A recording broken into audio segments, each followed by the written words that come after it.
to this 11th edition of STRATEGOS project, and in particular to this strategic engineering discovery workshop. So this international master degree has represented over the years and represents today an excellent alchemy between the Polytechnic School of the University of Genoa, thanks to Agostino, to Professor Bruzzone, to train specialists in the innovation industrial plant sector, as well as for companies that cooperate in this project.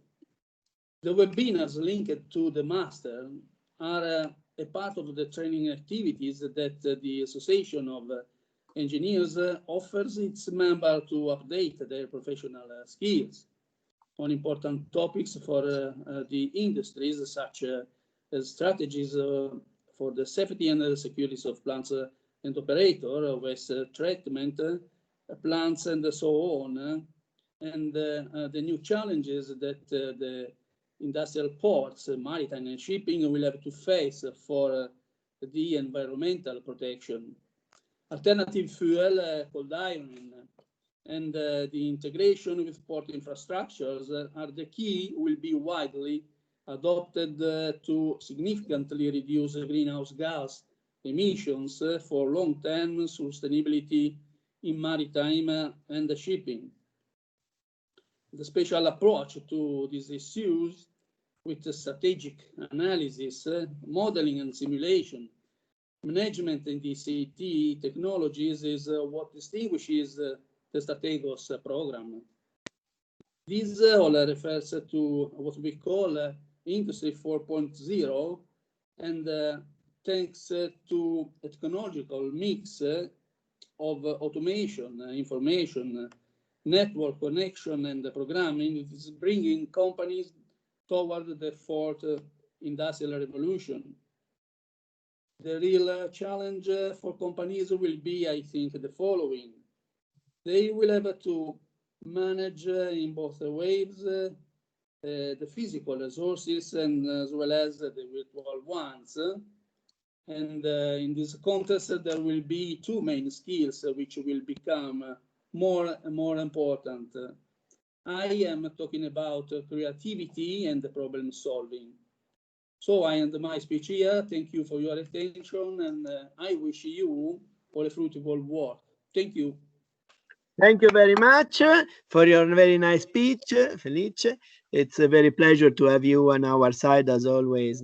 And I feel it's very important to keep together governmental institution, professional societies, association of industry, and academia, because we needed to provide support to our young researchers and scientists and engineers that are the future and are the hope to face all the challenge, including that one that we are living nowadays.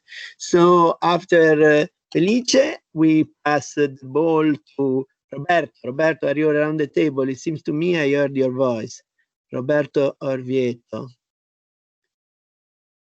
He was before, but now I lost Roberto Orvieto. Is not yet around. Maybe I have a problem of connection. Maybe we'll ask it to join him later if it's a trouble, and I will contact just after. Alessandro Gloria said that could join later as Guido Conforti.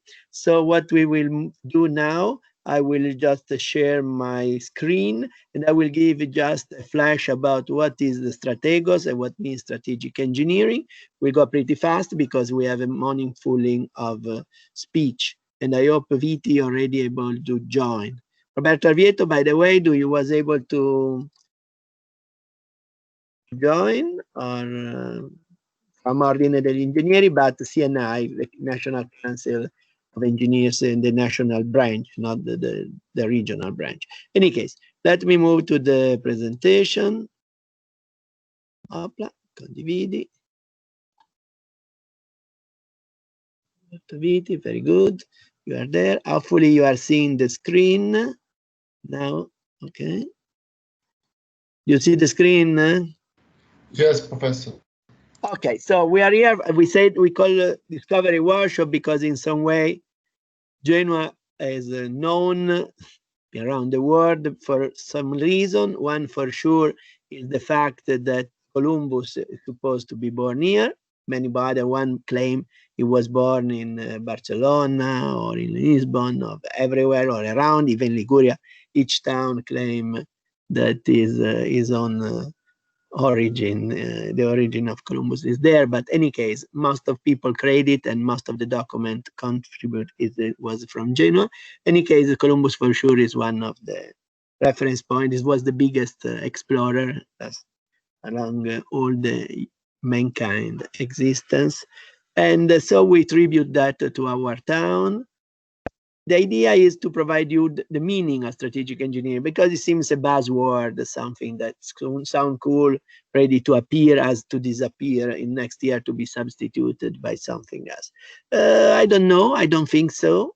Strategic engineering was introduced at MIT in Boston, more precisely in Cambridge, but not that one in England, but that one in Massachusetts, in New England. And around 5 years ago, even, by the way, by a good friend of me that then moved to work for Airbus for a while, just as consultant, top consultant, and now I feel he's back over there. And we started just after a couple of years, but it takes 2.5 years to activate Strategos in Genoa, because Strategos is the first Master of Science that in Italian we translate in Laurea Magistrale. As you can see, within the start, that now we are going with the second year. So we have 2 classes, 2019, 2020, around the table. Somebody have the microphone on, please check and shut down. Someone have the microphone on, please check and shut down. Thank you so much. Okay. So as I was saying, there are many companies around the table, many organizations. We have even organizations such as the Center of Excellence of NATO, groups that we have seen association, etc. We have major companies like Accenture, Leonardo, MBDA, Ansaldo, Hitachi, Thales, Rina. I will forget for sure somebody, but there are many around because it's very interesting. Let me mention what it means. Strategos is a Master of Science, and as Master of Science is devoted to prepare young people. But the point is to introduce this discipline that deal with combining simulation, modeling, data analytics, artificial intelligence in a closed loop. What it means? It means that we use technology that are quite advanced, but if you think about, they are not so new, because let me say, simulation, I had the honor to be a friend of John McLeod that founded the Society for Modern Simulation, was one of the pioneers in late 40s, early 50s, carrying out experiment with simulation for NASA, for US Air Force and US Navy on the first transonic, supersonic flight, as well as on the rocket, because there was the only way to study this fact. There was not even digital computer, just analog.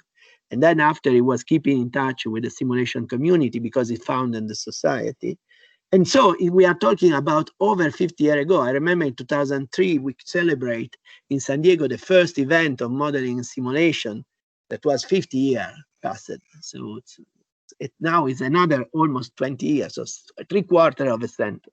If we talk about artificial intelligence, we know all Turing, at least in our environment, but even all the world, since the movie was presented in cinema, show up that the group of research in UK, in fact, Dr. Turing was able to develop practical application that was one of the key points, maybe not the only one as in the movie, but for sure one major key point to break Enigma. Unfortunately, in this case, they was fighting against us. So even in this case, we're talking even more than 3/4 of a second. If we talk about data analytics, let me say that data analytics was introduced maybe by Romans, at least. They was using moving average to calculate how many container of wine they have to ship from Hispania to Italy, and 2 millennia ago and several centuries more. So obviously these techniques exist, this algorithm, but was very different. even was different 10 years ago, 15 years ago, because there was much less data to process. And nowadays, thanks to the digitalization of company, thanks to the Internet of Things, Internet of Everything, Industrial Internet of Things, Industry 4.0, and so on, we are plenty of information. Oh, sorry, we are plenty of data, in fact. The big point is that such data are a mess. We needed to take such data, filter, elaborate, put together, and then extract the information by data analytics to understand what is going. In fact, you know, I used to say that there is a quote from Socrates that is reported by Plato in Laches, that is the dialogue talking about military strategy. And he mentioned what is a strategos, what should have, Socrates say. Strategos, it was, or strategos, depending on if you use Latin or Greek accent, was the general of the admiral of the force of the old Greek city-states, such as Athens, Sparta. And he would say a strategos should have some kind of art to be able to know better what is happening and what will likely to happen. So we need to use artificial intelligence data analytics to understand what is ongoing, what happened. And we need to use modeling simulation connected with this result to predict what will happen, to have some understanding of what will happen based on our decision, because statistical analysis, as you can see, don't tell too much about what will happen in the future. We can have wonderful statistics about the contagions of COVID-19, but this don't tell us anything about what will happen if we decide to, for instance, open the school or shut down the school for 2 weeks. How we can predict that? We need models. We need models that correlate our data with data of the other countries that are forward of us in timeline of this plague. We needed to use model that reproduce the copy, that simulate what is the connection between the phenomena that could be physiological, that could be social, that could be economic, and so on. And we need that to look forward. But it's not closed, it's not open loop.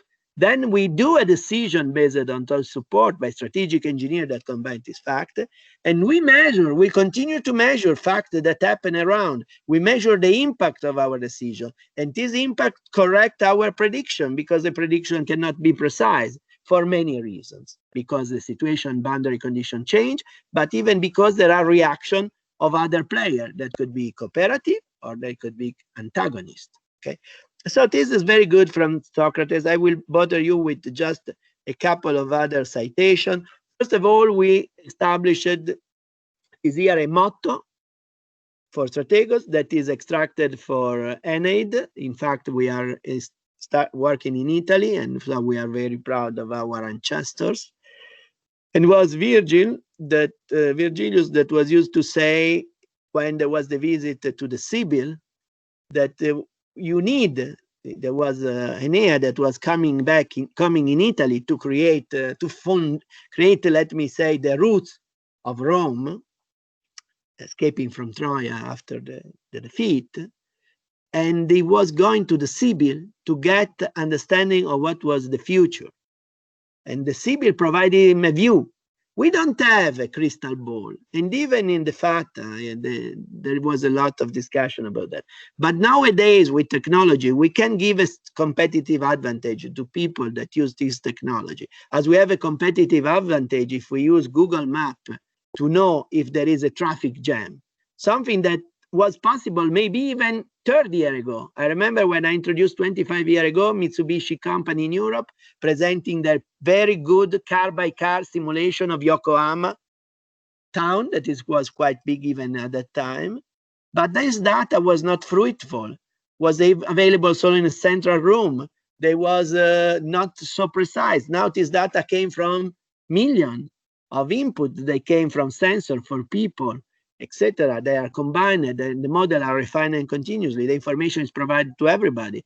So before you had to call a call center, wait 5 minutes, get an information. Sometimes it was not up to date. Sometimes the call center was not connected with the control room with the latest information, etc. Nowadays, in your mobile, you get this information. It's a strategic advantage. Okay. I mentioned just a couple of other quotes. I'm going very quickly. Another one is from our own town. We are very proud from being from Genoa, the Republic. And our university dates back 30 years ago. It was 1471, now even more. 540 years ago, something like that. Over 5th century. And Guglielmo di Embriachi is even older. He was at the beginning of the Republic. He was one of the leader of the fleet and of the force of Genoa during the First Crusade. Crusade, you know, is something that in some way split our self from Christian country from that one of Islam. But in reality, you know, along that century was normal to have war as to have trade, often concurrently. But Guglielmo di Embriachi was that one that after landing and carrying out the siege on Jerusalem was transforming the ship of Genoa in towers and war machine. He destroyed the wall of Jerusalem, and so was one of the artifacts of the capture of this town. That it's very important for all our cultures. Is mentioned by Tasso in Jerusalem, and he would say that the strategos should be very talented, ingenious, able to use machine invention, and to have a lot of people working with him. And I feel this is very important even nowadays. We need a new aspect. We need to introduce innovation. We need to have big teams that work all together to achieve that result. Last one, I told you at the beginning, Columbus was for sure one of our fathers, ancestors. And it's even important for strategos. Not simply to have a goal and go straight over there. We know that in company often the manager have a goal and they go straight, but in fact, a good strategos is able to change his own goal based on changing the boundary condition. He's not scared to substitute a temporary goal with something else to achieve the success. Because in that war, art that is studied is the basis of modern business management in company competition. It's very clear, as Sun Tzu was used to say 2,500 years ago, that the general that win a battle make a lot of computation. Now, at that time, this was based on abacus, but nowadays, based probably in our models, in our algorithm, in our system. Very important concept I would like to stress is strategy.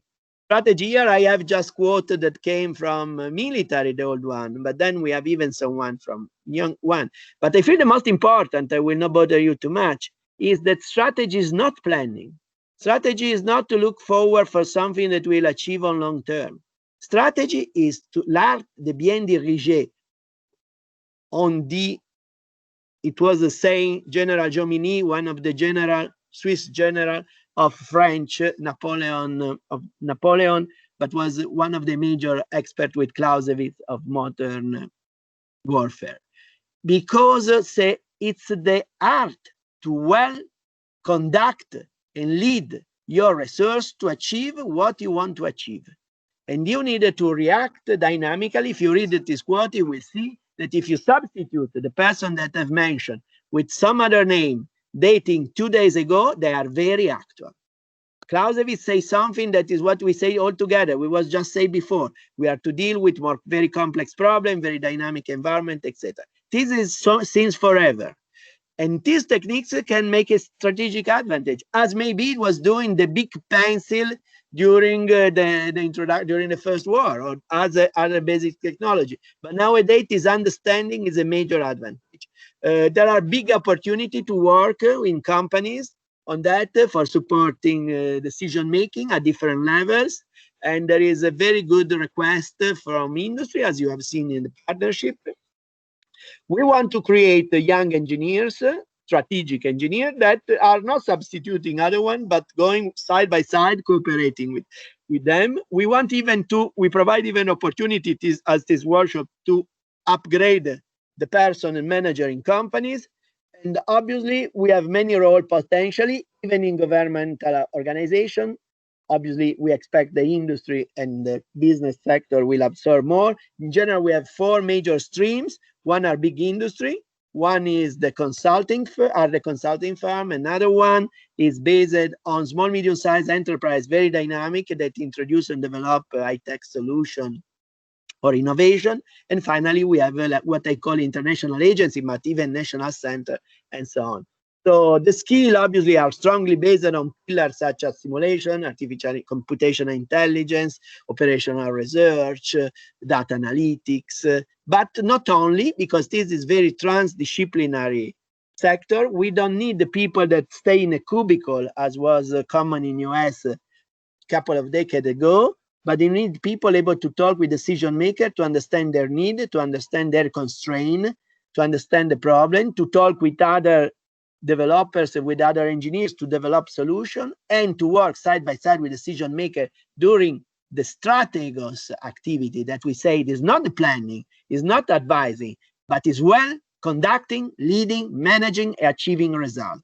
And this needed to create a trustness, because no manager, no commander, no leader will take a decision that will affect his career, or this affect millions of dollars of euro or one, or human life, if we don't trust this system.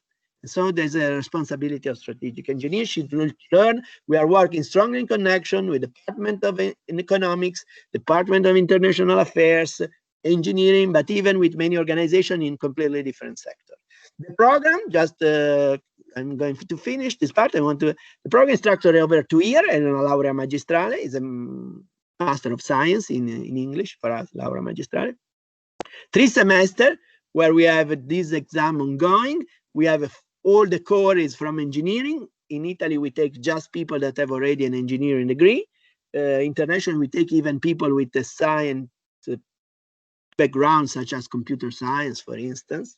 And we have 3 semesters of lecture. Last semester is completely carried out in company. I say company, it could be international lab like NCIA, the National Center for Informatics Agency of NATO, or whatever, the Modern Simulation Center of Excellence, but I mentioned a couple, but there are many other organizations we cooperate.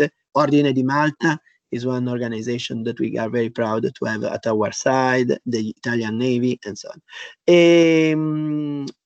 We have workshop as this one. Last year we carried out, I feel, 120 workshops. Someone is just a couple of hours, someone it takes maybe 1 week. We leave at the end of some of that certificates for attendance and for completely successfully after an assessment. I have to say that this is an integration that is open to industry and professional course, as you can see over here. The partnership I already mentioned that is very wide. We have even media partner. This week we had the Sole 24 Ore that was publishing about us. I feel ADN Kronos will cover this event, and other organization and media channel will support this initiative. So I feel this provide you an opportunity. You know all about Genoa, I already said. I suggest some of the company around the table or the professional, if you're not yet part of the meeting, to join, because it could be a very good opportunity for you to be partner of us. So let me shut down the screen revision. I feel that I contributed to have a delay on this planning. And let me go back to the camera. Unfortunately, you are not here in front of me, but I feel in some way connected. As a good friend of me say, our heart should be stronger than our sense, and let us to feel all together, because this is an initiative that is even a mission, where we are leading internationally the sector with other leading entity, and we like to keep in this way.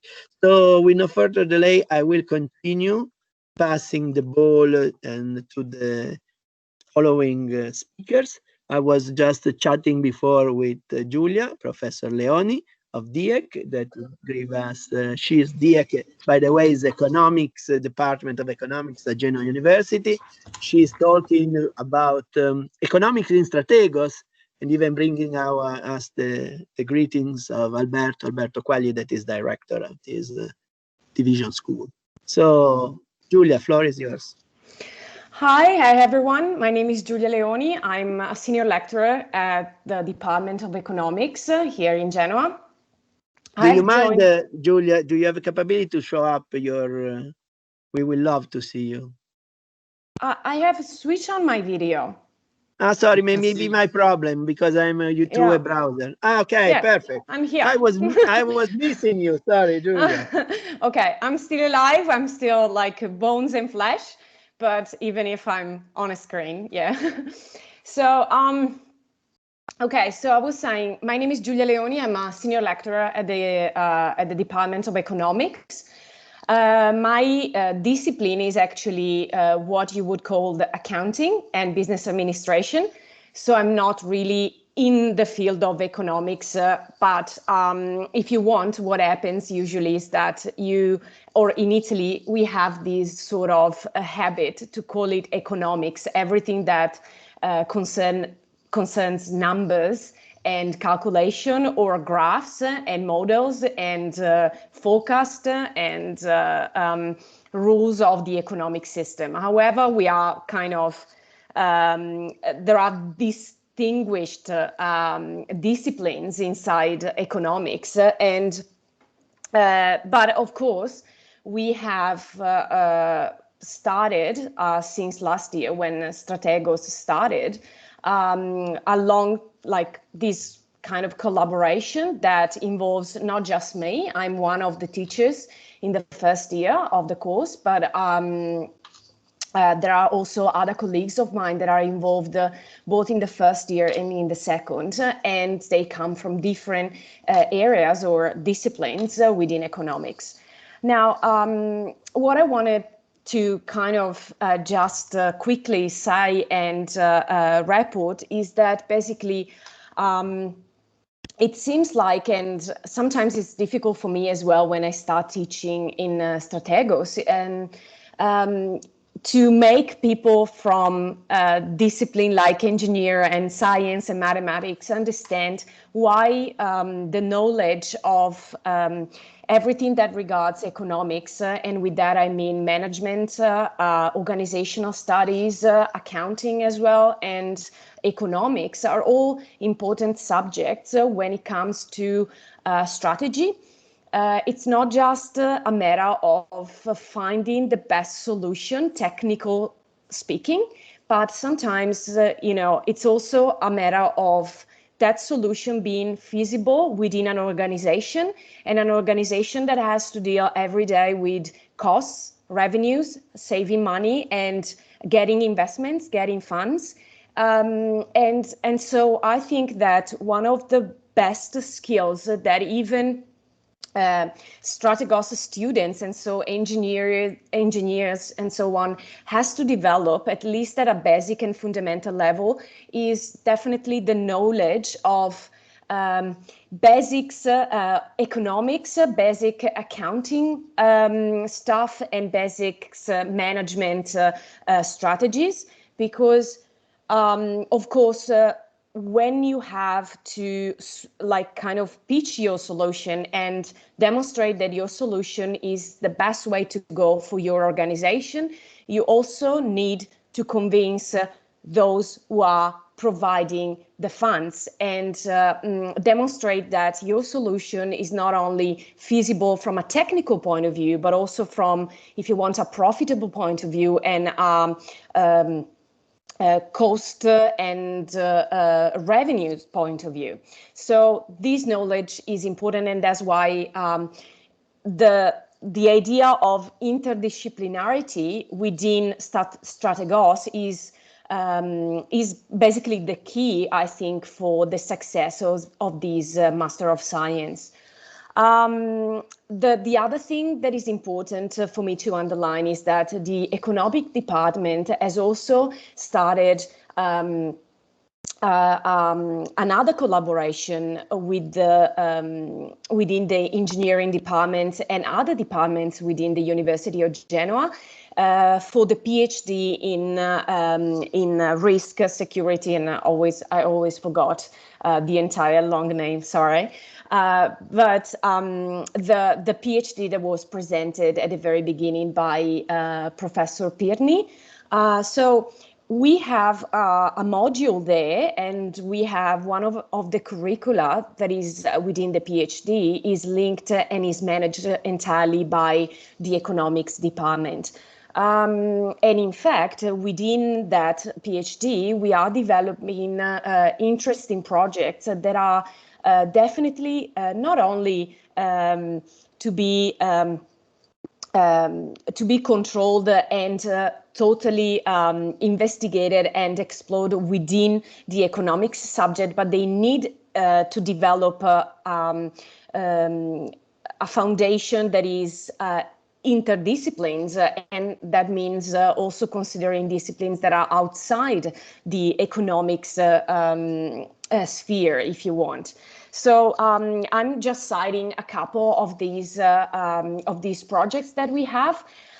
There are projects regarding the management of risks, especially in moments of crisis. So COVID-19 is definitely has shown us that there's not only problems of financial risk management and financial risk, but there are also non-financial risks that can affect businesses and organizations as well.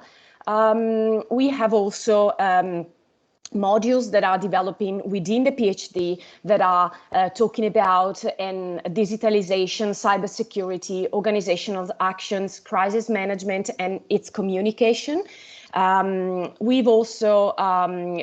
are also developing projects regarding what is the role of accounting and accountability within the management of crisis. And when I talk about accounting, I'm not thinking about the financial report, of course.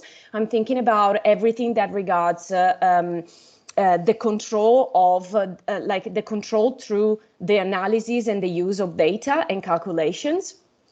And definitely the crisis that we are still living is showing how important numbers are in decision making. And the interesting part sometimes is that these numbers are not necessarily just numbers that come from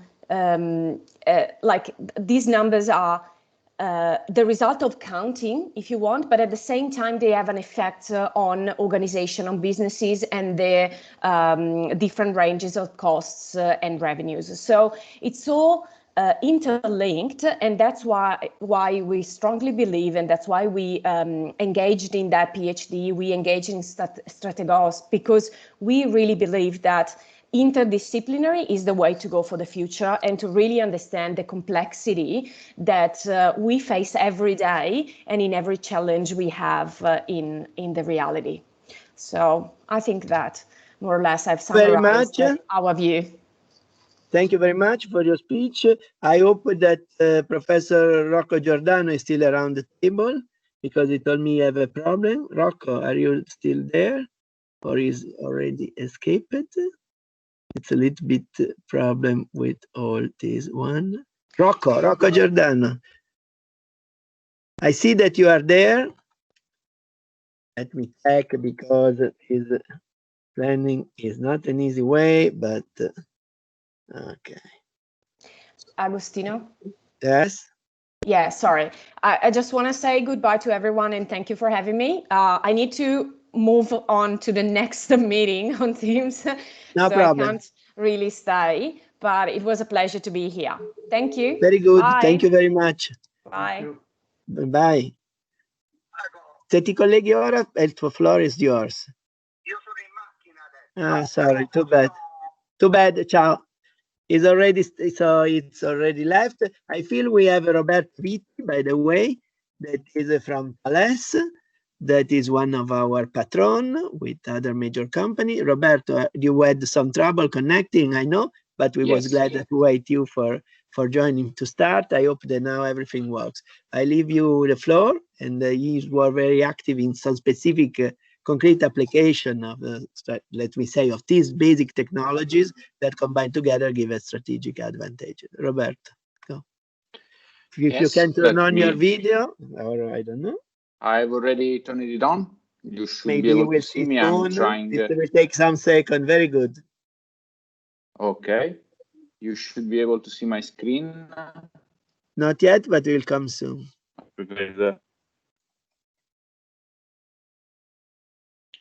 Okay. Are you able to see it? Yes. Yes. Okay, good.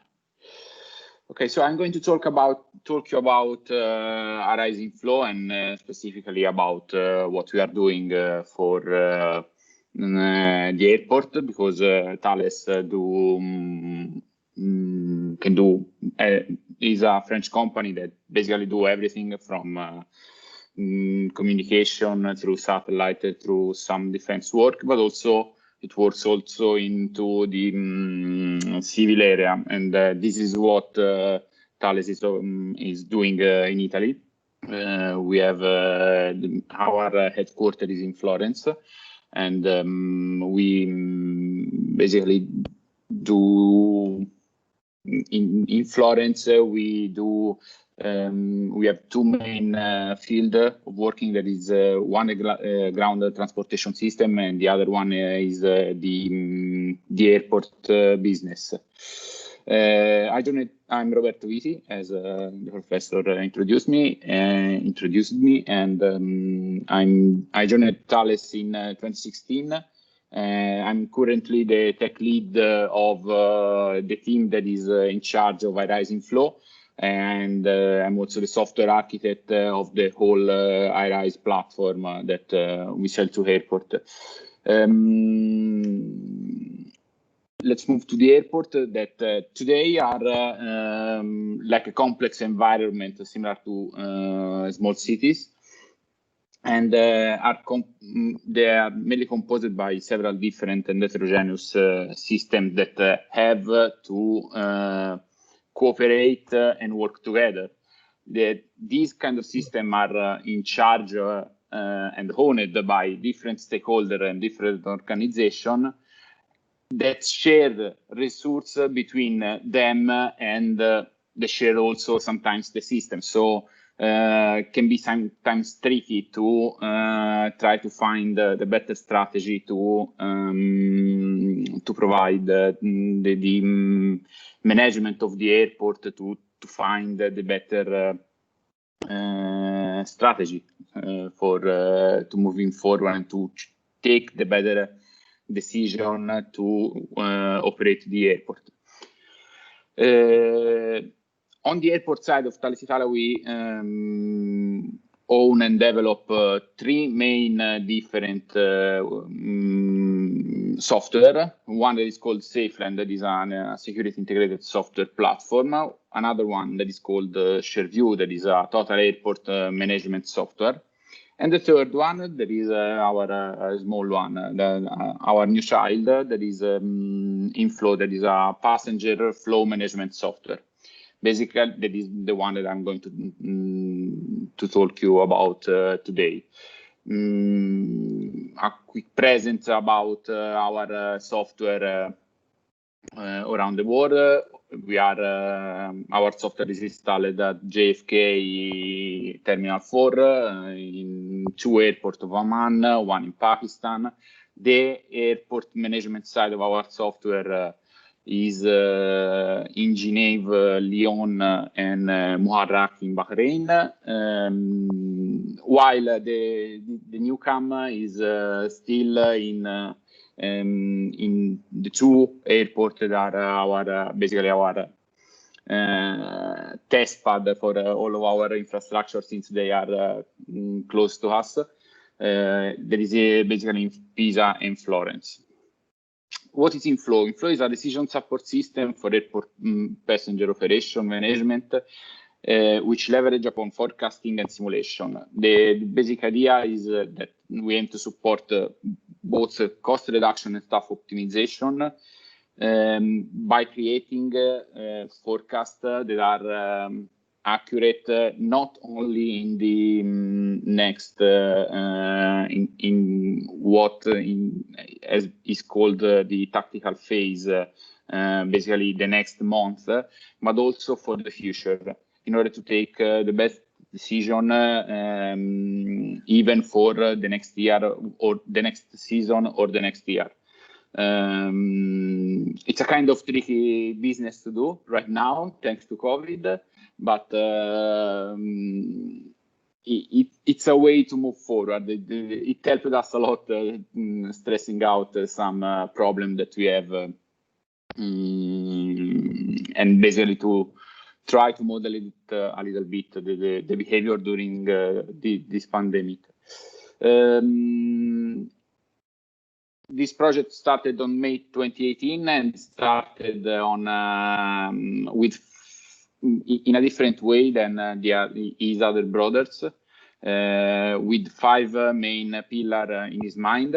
It was cloud first by design, so we started directly on cloud. It was not the case for the other one, and also it's something that is new in a complicated environment like the one that are in the airport. Cybersecurity by design, so we have reviewed our model of doing things, built together with the users. We have bring in our team the people from Pisa and Florence Airport in order to help us model this kind of things with agile culture, but also with a data-centric approach, because we took 20 years of worth of flight plan from the airport and 4 years of passenger presentation in order to try to start to play and create the better model to create forecast for passenger presentation. And basically what we are doing is that we present to our customer a new interface that gives them both the live view and the daily flight schedule in order to understand what is going on with the inside the airport at that particular moment. But also we give them tool in order to understand and simulate what is the passenger behavior for the future and to quickly react in case of disruption. Basically, let's say that you have a strike or weather disruption like some snow or whatever, you can try to simulate what is going on. And this kind of simulation, this kind of data are taken in account in order to prepare the next kind of simulation, the next kind of forecast. But also still the airport need to do some planning, some traditional way of planning. So they take the advance of, they take the chance and the opportunity of the model that we have created to better refine also their easy planning for the day ahead. And that's it. Maybe I've tried to stay on the 5-minute window, Professor, and this is the end of the presentation. I don't know if you have some question. I feel that we will keep the question and we'll keep the question at the end, if you don't mind. I know that you have to escape, but unfortunately our time is pretty tight, and I really appreciate. By the way, I hope you will have opportunity to test some of our STRATEGOS engineers during next month. They will be available starting from January, but someone is already working in company, so we'll be very glad to leave up to you. We are always open to newcomers. So okay, very good, very good. Attention. Thank you very much. Goodbye. I will pass to Professor Coticchia. Professor Coticchia is the director of Conflict Observer Center, is from DISPO. I feel will bring even us the greeting from the DISPO's department take care of international affairs and political science, and is working a lot in the sector of conflicts, not fighting, hopefully, and in the sector of intelligence. So I leave up to you the floor, Fabrizio. It's up to you. Thank you so much, Agostino. My name is Fabrizio Coticchia. I'm Associate Professor of Political Science at the University of Genova, and my research interests, as Agostino just said, are related to contemporary warfare, to foreign and defense policy in Italy and in Europe. And I teach security studies and comparative politics here in my department, but also teach foreign and defense policy analysis in STRATEGOS. Last year we had an amazing class. And I'm very, very, in a sense, pleased to be part of this master course, because it's very complex to combine different disciplines. And in academia, we usually say that we aim to be interdisciplinary, but it's not so easy to do it effectively. And just looking at the first year, I can say that this attempt was a success. My just few words on my course on the political science perspective within this master course. My course aims to explain foreign policy, defense policy decisions. So the course focuses on the decision-making process, investigating the interaction among actors and their environment. And mainly, we try to examine the influence played by political leaders, institutions, bureaucracies, and social actors like media, social media, public opinion, experts, interest groups regarding the decision, the strategic decision adopted by political leaders, obviously related to foreign and defense policy. We also examine the effectiveness of public diplomacy, a very relevant issue, especially during the COVID-19 crisis, and we also aim to understand the role of diplomacy and psychology in foreign policy. The course examines and analyzes specific foreign policy case studies, from the decision to invade Vietnam, Iraq by the United States, the decision to send troops by European countries like Italy that sent thousands of troops in the last 30 years. Why? So we try to examine the decision-making process, the influence by different actors, and also we understand the features of grand strategy, talking obviously about the United States, but also the rivalry between China and United States, trying to understand the role of hard power and also soft power. I'm really happy that in the University of Genova there is this huge connection between master courses on security and this course on strategic engineering and a brand new PhD program on security, risk and vulnerability, and I be part of the curriculum on security and strategic studies. And I think it's very important to have this broader framework to understand from different perspectives what is security. And finally, my son is nine years old, but if he was 20, sincerely, apart from my course, I would recommend him to be part of this master program due to the courses, but also due to the networks, due to the internship program. So I'm really happy to be part of this team. And very quickly, I apologize for being very quickly, but I think that there are many other speakers, and so I prefer to leave the floors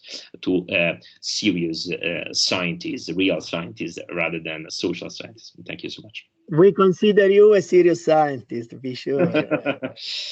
Okay, despite what you have on the back, that is not very clear, but seems you have even some toys or something like that. Yeah. In any case, we feel that we need to play, and then, you know, serious games are one important part. But another important part is the computational intelligence. I would like to ask, I don't know if Roberto Orvieto joined, he write me a message, but he don't reply. That is, was trying to connect.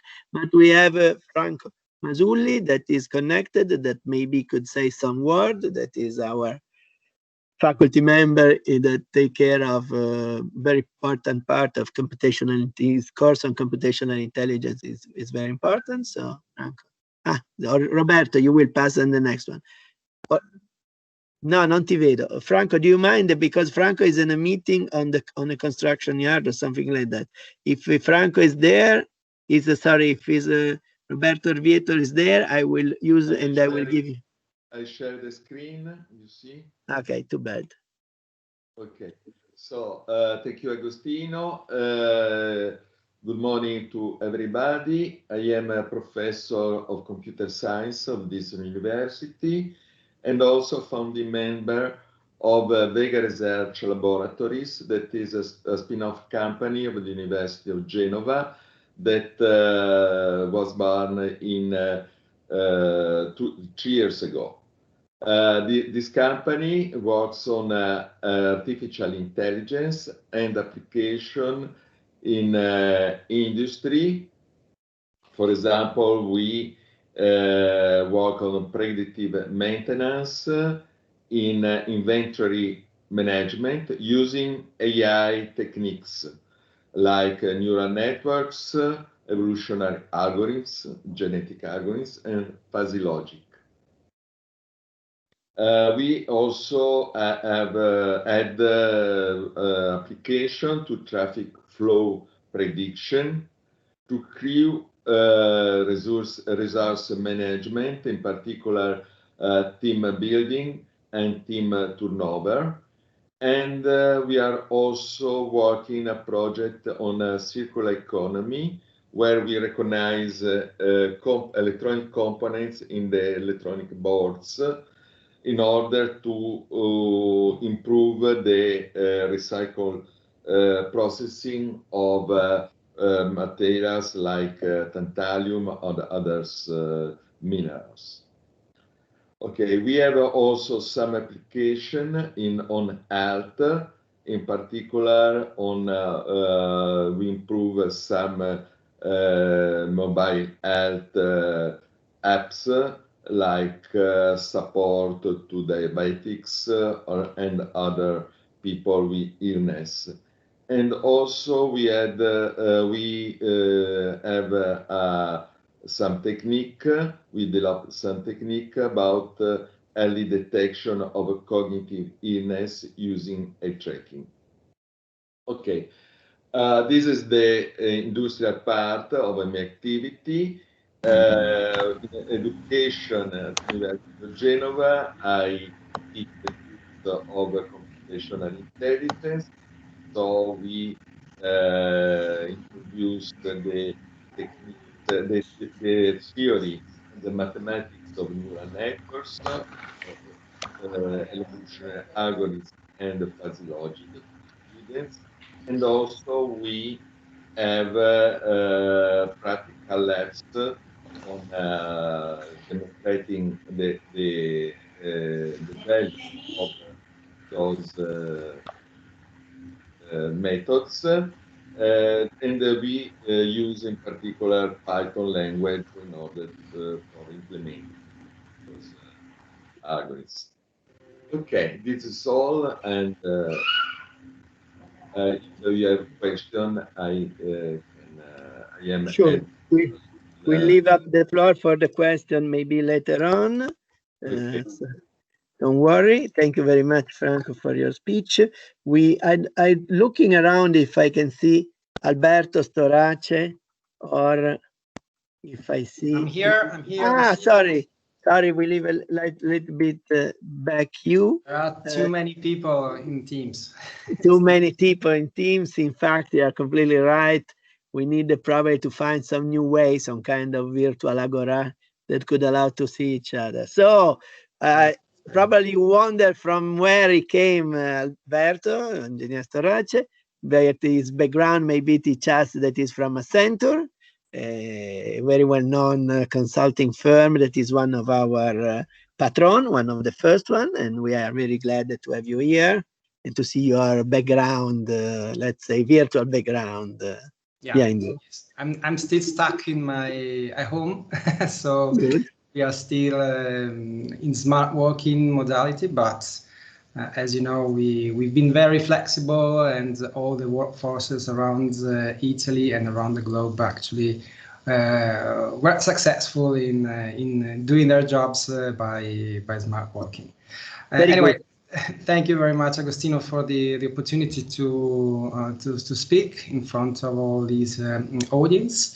I will be very quick. Our Accenture was really eager to embrace the STRATEGOS initiative when Agostino first proposed to me during one of the first MIPET workshops in search for talents, because talents are the key, the strategic assets for Accenture, as for many other companies.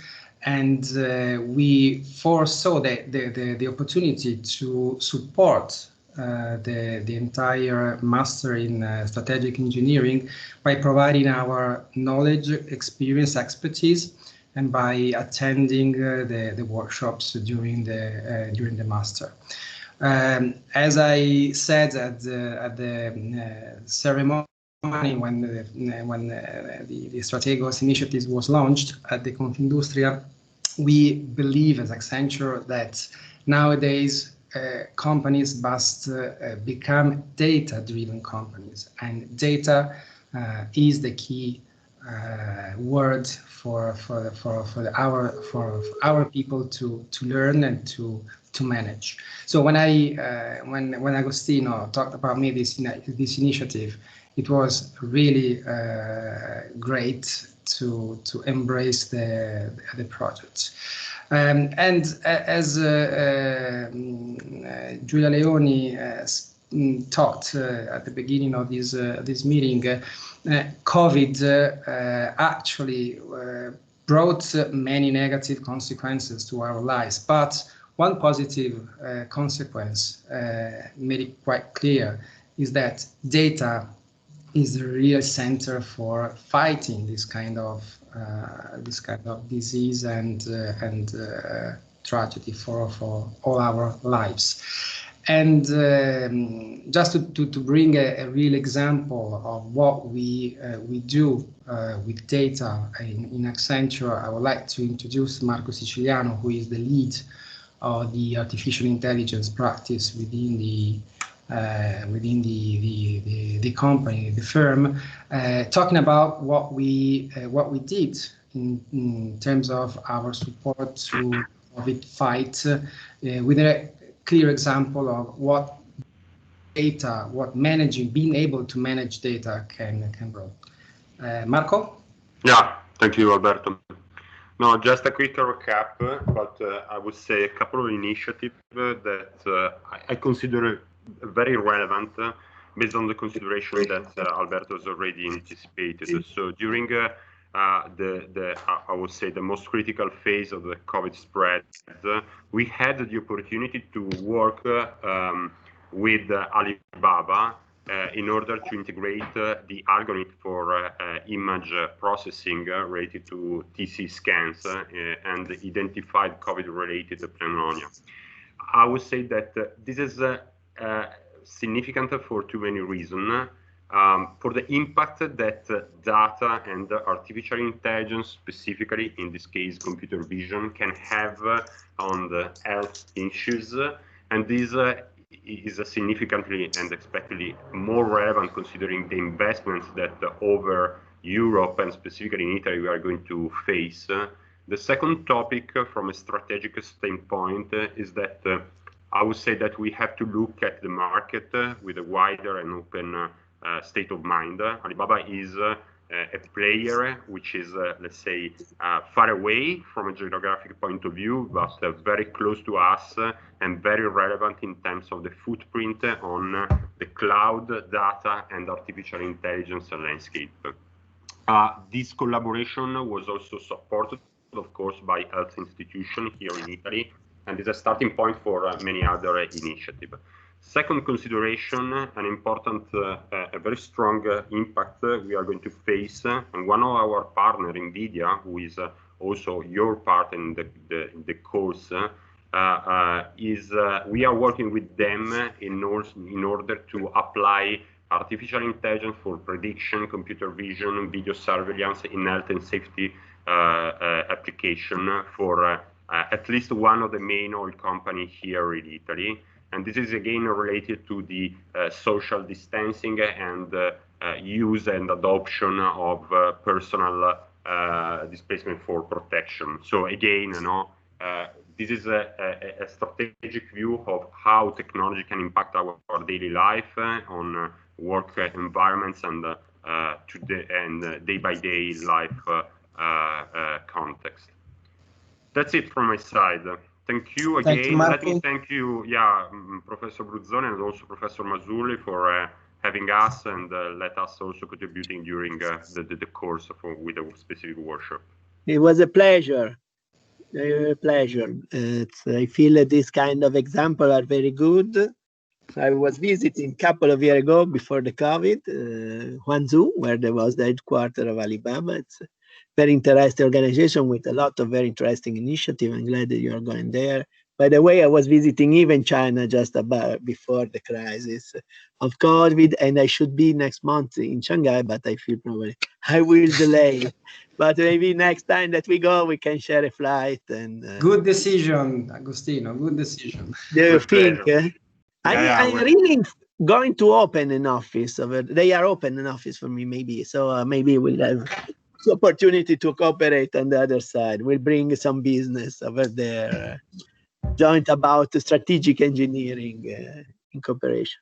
Okay, thank you very much. It was very interesting. I will pass now, if Roberto Orvieto is online, that he mentioned me that is online. Roberto. Good morning, everyone. Thank you, Agostino. Thank really you. Thanks, Deo, really grazie. Habemus Papa. Gloria Magna in terzo cielo. Really thanks to Genoa University and Professor Bruzzone. Thank you very much for the usual involvement. I'm Roberto Orvieto, Counselor of National Council of Italian Engineers, and I'm a delegate for the Information and Communication Technology sector. I'm really happy for this new edition of STRATEGOS, and we are pleased for our presence in this project. We, as National Council of Italian Engineers, provide and will provide all necessary support to this unique course of study. It will also be our commitment to intervene when required on specific engineering topics that involve strategic engineering issues. Moreover, for my professional work, I take care and have a great passion about aspects related to safety and security. And I apologize in these days because we are working to obtain all the necessary authorization for the Genoa Boat Show scheduled from 1st and 6th of next October. And we are really busy, and we apologize for our potential delay as in this moment we show. Today the issue of safety and security are increasingly based on engineering and numerical simulation approaches, and it will therefore be happy. I will therefore be happy to address these topics with you in some dedicated seminar. I hope that we can organize and program some vertical seminar about this issue connected to the safety and security modelization and new techniques of engineering approach about these specific issues. I thank all, and you, Professor Bruzzone. Agostino is a friend of mine, dear friend and colleague. Everyone, and have a good job for all and for this new project. Thank you very much. Thank you very much, Roberto. I know that you are very busy, and that I don't know if you are in Rome, in Genoa, where you are, but in any case, thank you for your time. We are very glad. We'll have to work together with CNE and with the Albo in order to finalize with all the bureaucratic issue, the fact to get even Strategos to allow to register to the Ordine degli Ingegneri, considering that our student complete just based on the profile, they could have maybe just 2 exams that don't belong to engineers and are already people that have a basic engineering course, una laurea di base ingegneria. So I feel that it's evident there are engineers, all the courses are from engineers. We have someone from other, but our own choice. Eventually we can add the profile with an additional exam. So it will be exactly all exam of engineering all people that are already engineers, etc. But you know that is a long process bureaucratically, even in Turin, Milan, where it is in mathematical engineering, they have similar problem. But you see that here we are very near to industry and professional order, and we like to finalize early this aspect. I know that. You know, as you know, this is our principal commitment to reach the final solution of this question. Sure, I know.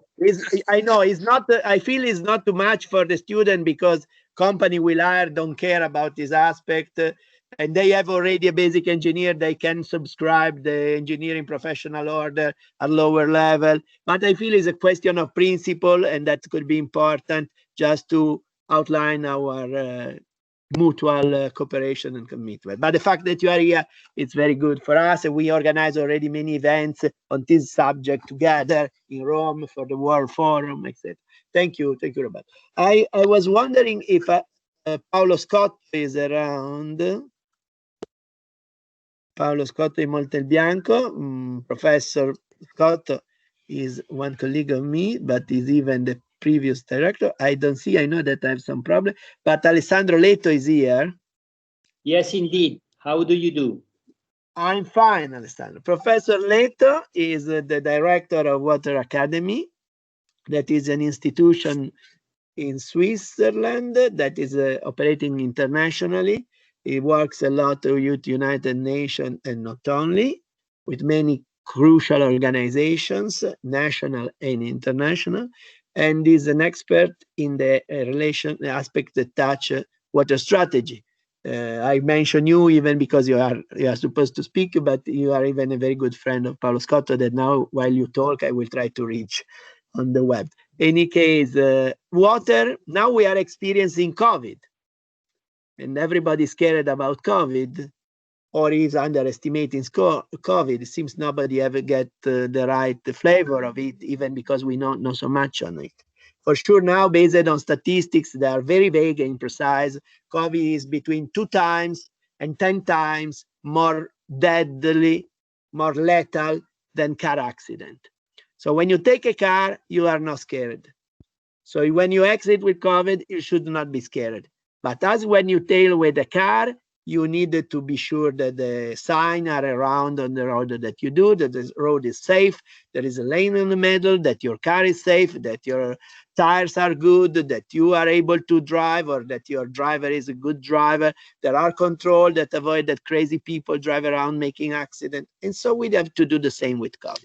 It seems a big, but there was in our past, unfortunately, much worse plague. But water, it could be a major crisis in the next decades or decade. And for sure, we need to pay great attention. Water strategy are fundamental. And I will leave you the floor. You have already speech and seminar for our class. And we are very delighted to be in partnership with you to improve this critical aspect of human life and socio-economical, political work. Go. Thank you very much indeed, dear Agostino. If you allow me to call me like this and not with all your very highly deserved title, Professor, Sir, and Eminence, indeed. I wish to thank all the friends that are connected in this moment from several different parts of the world. And I take the chance to extend my best regards to Paolo Scotto too, which somewhere will be available and somehow will be available, hopefully. Well, directly to your consideration on pandemic, I try to link together this theme together with the consideration that are of great importance and that are diffused since several times, some century for sure, in the biological field. As was saying Louis Pasteur, who is, or who was better, the father of microbiology, we drink almost 90% of our diseases because water directly and indirectly is the main source of infection. And then even since the time of Pasteur, after some century, we do drink probably less than 90% of our diseases, because the infrastructure that are carrying on water to our homes in several parts of the world are in better condition than at the time. But in any case, the principle remains clear. Both virus and bacteria are very much welcome in a water environment. So due to the basic aspect of this subject, I've been invited to talk of, which is water. In some way, I am forced to approach this webinar under a sort of so-called basic approach. And I wish to remind just very briefly the long transition of considering water as a strategic asset, despite the evidence of its essential function in ensuring and securing life in its all forms on our planet. But to better plan the inclusion of water and all its related infrastructures under the so-called strategic umbrella consideration that cover all different possible verticalization of this wide theme, we need also, between other approach, the engineering vision, able amid other support indeed that can offer to create specific models, not only in the presentation and in the current management business as usual, but also in fostering and enhance the root and the diffusion of a new culture of water, because we badly need a new culture of water. We have to prioritize our relationship with all natural resources, mainly those that are non-renewable or partially renewable, and in specific with water. We, as Water Academy for Sustainable and Responsible Development, we think that the contribution of higher education in this is and will be more and more in future of paramount importance, not only because we can be able to diffuse and root a new culture of water, as I said before, but because we can be the tool, the instrument able to let many students, many promising and very well prepared students to go deeper in the study of water in its whole implication with reference to the human life on our planet. For this reason, I kindly and respectfully ask all those participants that did not do it yet to go on our website, which is quite easy, www.wasrd.org, to explore our Geneva Water Initiative. And I respectfully again and kindly invite Professor Bruzzone, my friend Agostino, to create the premises to generate a sort of debate on the base of the Geneva Water Initiative under the engineering point of view, in order to include Stratego and its extraordinary partners in our venture to root and diffuse this new culture of water. Thank you. Thank you very much, Alessandro. In fact, we'll be very glad to do. I suggest that in the chat you put here the link that you mentioned, that maybe could be more understandable. I see there is an raised hand by Giulio Gennaro. We are very tight. We say that we'll go after with the question, but if you have something that is impellent, please let me know. Giulio Gennaro.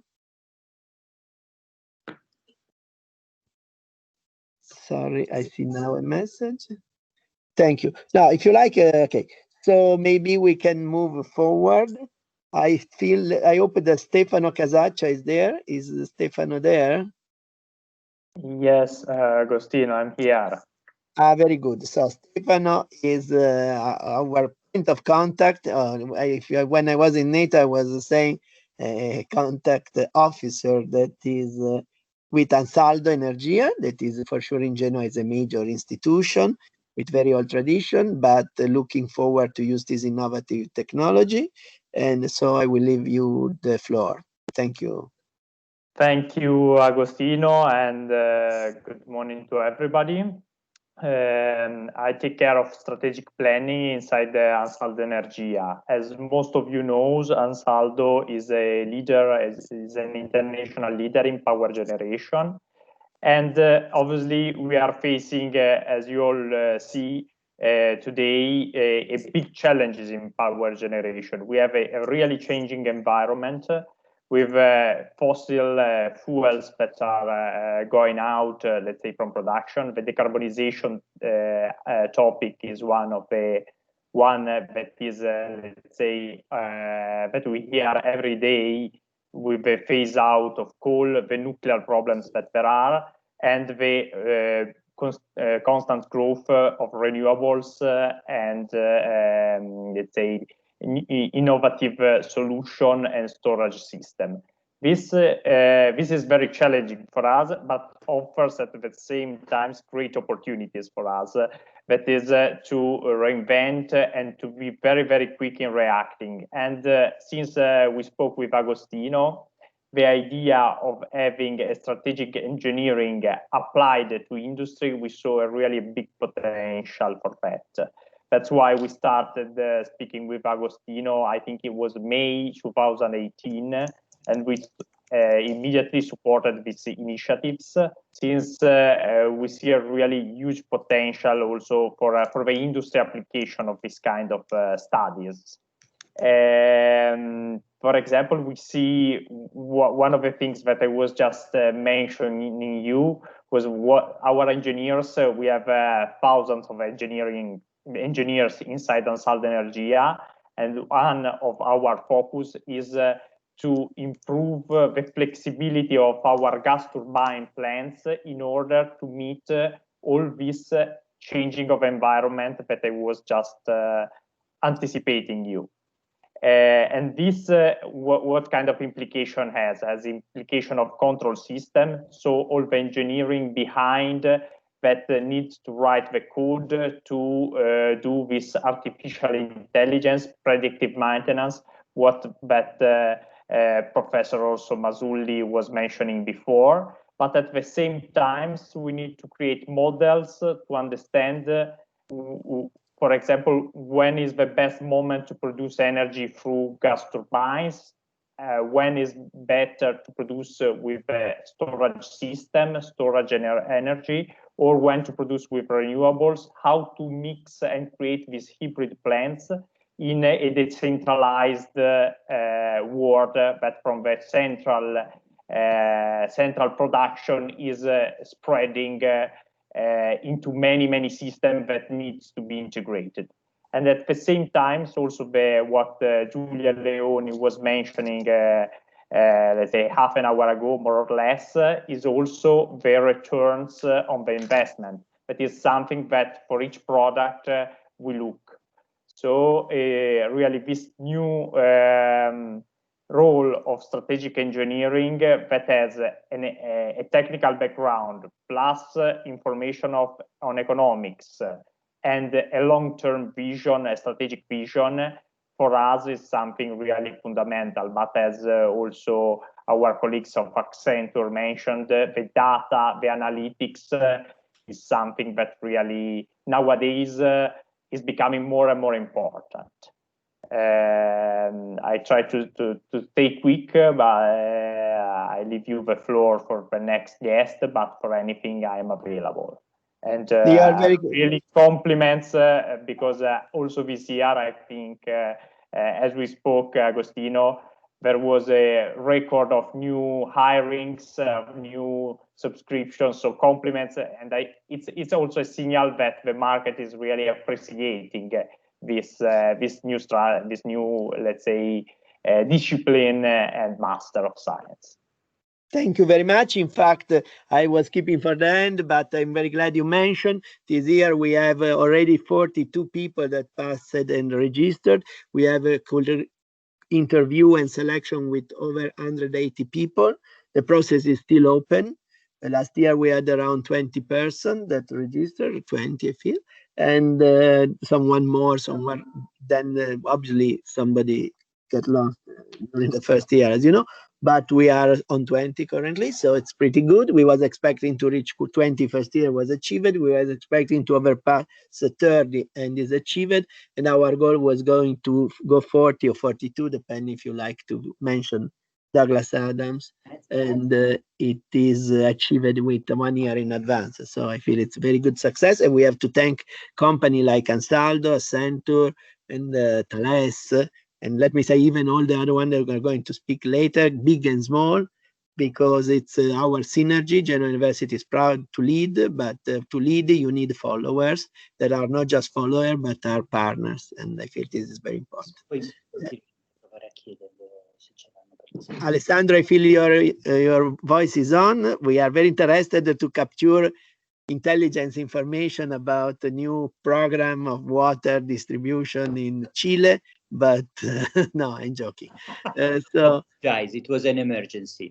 But we were saying that our friend was saying that the time is short, and I would like to invite Paolo Di Bella, Colonel Paolo Di Bella, that by the way own a PhD in mathematical modeling and simulation, to say a few words, because he could give us a flavor that is a little bit different from an international organization such as Water Academy, different from a company, and I will be glad to get your touch. Thank you very much. Thank you very much, Professor. I stop to share the video so we can see you. Okay, very good. So, Professor, thank you very much for this opportunity. As you said, I am Colonel in the Italian Army. I'm a former member of the NATO Modeling Simulation Center of Excellence and a scholar of a simulation team. So what is the perspective of strategic engineering, according to me, is that it's not only restricted the interest of this discipline on homeland and defense security, because in the context of this progressive hybridization of warfare, this discipline brings new hints when we talk and we try to figure out what are the nowadays conflict and moreover the conflicts of the future, where we know that the paradigm of this conflict is the unrestricted warfare, which is a concept that goes back to some years ago, but essentially means that possibly military is the least among the many tools that warfare have in its arsenal. So this is the strategic view, according to me, that this discipline could import inside this debate. And we know very well in this context that the most of the military operation, our military operation other than war, where the is very limited, but is otherwise other elements like Stratcom, like CIMIC, and other are rising of importance. So the strategic engineer could bring this view, and as well it could bring a time of a kind of benchmark which can mark the success of a strategy. And according to me, this benchmark is the time. Why is the time? Because usually in military operation we consider a box shaped by 3 dimensions plus some stuff, fire, whatsoever we can blow. But however, the time span of an operation, as we can see in some example, should not be very wide, and so we have to make a kind of restriction of domain. We have to say that the time is limited in order to achieve this goal. So we assist to acceleration of military apparatus projecting into operation and to endless commitment. This is a point. But however, this implies, in any case, embracing a set of value judgment. So in this kind of consideration, a strategic view is full of value judgment, is future, is non-neutral. So an elaboration of a strategy, unfortunately, because the things are like this, will harm one party for the advantage of another. So there is a big implication of value judgment. We can say that this is implicit, but it's better to make it explicit and to say this. Final remarks I would like to and it's a thought that I leave to you, that it's interesting how, according to me, this discipline, strategic engineering, can put together maybe in the future a think tank where humanists and sciences can stay together, and these two disciplines, humanistic and scientific, can merge and share successfully the results. This is all I have. Thank you, Professor, for your kind invitation again. Thank you. It's a pleasure. It is a pleasure. Thank you very much, Colonel. It was a very nice speech, and we are glad even to have this aspect addressed properly. I don't know if Emil Ferrari from Rulex is already connected. Yes. Very I'm good. here. I was trying to reach you. I beg your pardon. We had international organization, academics, big companies, consulting firm, but as I mentioned, it's very important even to have person that are working in, let me say, small, medium-sized enterprise. If you don't work, if you don't, you are not maybe same size of Ansaldo, but I know you Not are at all. growing fast.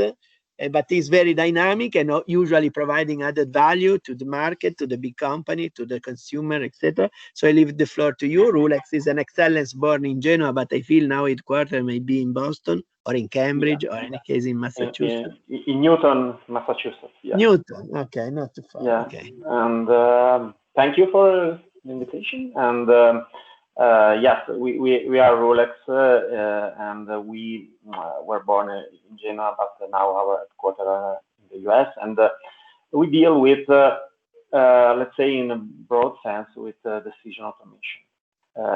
You all know that many companies are starting or are in their journey to automate the decision based on the huge amount of data that is available nowadays. And we try to help companies in many fields, because this is something changing the game in several fields and in any function of company. And nevertheless, several projects are not being successful because of several reasons, and because the goal is not clear when you start thinking of the project, because your data are not so good and you need to clean the data and so on. But one of the reasons why many projects are not going well is because people, and in particular business people, experts in the different fields, are not at the center of the project. So what we try to do is to put business people who have knowledge about the system, maybe supply chain, maybe an industry, maybe marketing, and so on. The business people should be at the center, and this passes through two things. One is providing a decision model which are understandable, also by people who is not an expert of mathematics, of statistics, and so on, and removing all the obstacles to use the decision system by people who are not computer scientists or stuff like that. And this is not easy, but it's the key to have success in all the decision automation process. And this is what we are trying to do, and we are doing in several fields worldwide, because we are basically a global company, and it's something with a very, very big value in terms of revenue margin and so on. And so I think that's all. I'm available, and thank you again for inviting me. Microphone is a pleasure. Thank you very much. You are now a very dynamic reality. We're glad to have you here and to have this opportunity to cooperate internationally. I will be glad now to call Riccardo Rovelli if he's around. It was before. Yes, I am here. Thank you. Riccardo Rovelli, I don't know if I have to introduce you as the leader of Antisip Italia or ST Electronics Italia, because I know your reality is evolving, but is any case is a major reality in the field of modeling simulation, not only in Italy, but operating at international level. Riccardo is active on the major board all around for about development, touch, virtual reality, visualization system, modeling and simulation, interoperable simulation. So Riccardo, I leave up to you. Thank you. You made all the right presentation, even too much. Antisip right now change a little bit the name. Now we are ST Engineering Antisip. Just to give you an overview about our company, where we are in Europe, we are sit in France, UK, and Italy and Spain. But as I mentioned, we are part of a large corporate, ST Engineering, which act also in USA, especially in Boston. We have Mac Technologies, which I will show you a little bit. In Europe, we have different companies for electronics division. One quite important is iDirect for satellite system. And in Asia, we have our mother corporate, which is doing not only electronics field, but also air and naval and ground system. In Antisip, what we do, it's quite important to remember that we are part of a large group, but we are also a small company, and every year we try to grow more. In fact, if you look on our website, we are starting to hiring also people in this pandemic situation, but mainly we are doing system integration of virtual reality, software for virtual reality, and immersive training, and visual display system. Our customer mainly are around Europe, is from defense to also civil market, but also quite a lot in the automotive. And clearly speaking, we try also to work with research and development organization. That are some of our business around Europe. We work mainly with company from air domain, ground and naval domain, and around the world. So we do also installation around all the world. What I'd like to talk today is one of our major business, and we are just fresh from the NATO CAX forum of last 3 days. We are provider of synthetic training environment solution, which means computer generated force, and all this kind of scenario generator needs artificial intelligence. So Riccardo, can I just ask you if you can turn on your camera, because I don't see more your screen, but I don't know if it's my problem. I have my camera on. I don't know if so maybe it's a problem of my computer. But you saw the presentation? No, I don't see no presentation or your screen. Sorry. Maybe other one. Any other one seen this presentation now? I do. Yes, we can see. Yes. So it's a problem of my computer. Don't mind. Sorry. Okay. And you see my face? No, but it doesn't worry. I survived. If you was a nice lady, I was preferring. But okay, I know. With respect to all the gender, to all the 5 Byzantium genders. But you are politically correct. Always politically correct. Okay, so back to the presentation, and I hope everybody see my screen, which is the important part. As I say, we provide the technology for scenario generator and immersive training. So that means that we provide technology to support all of the distributed simulation from the entity level to the battalion level. That means if we look on the military part, the sense of that is to simulate all the action or all the scenario that is possible to do for all the world. The ambition of this system is quite high. And last year, MAC Technologies, which is our subsidiary, let's say, from the group of ST Engineering, got a nice contract from the US Army. But in the parallel, also, we got another large program from the Royal Air Force, which is .CS, and currently at the moment is very important in UK or UK MOD, to create the scenario generator for air domain.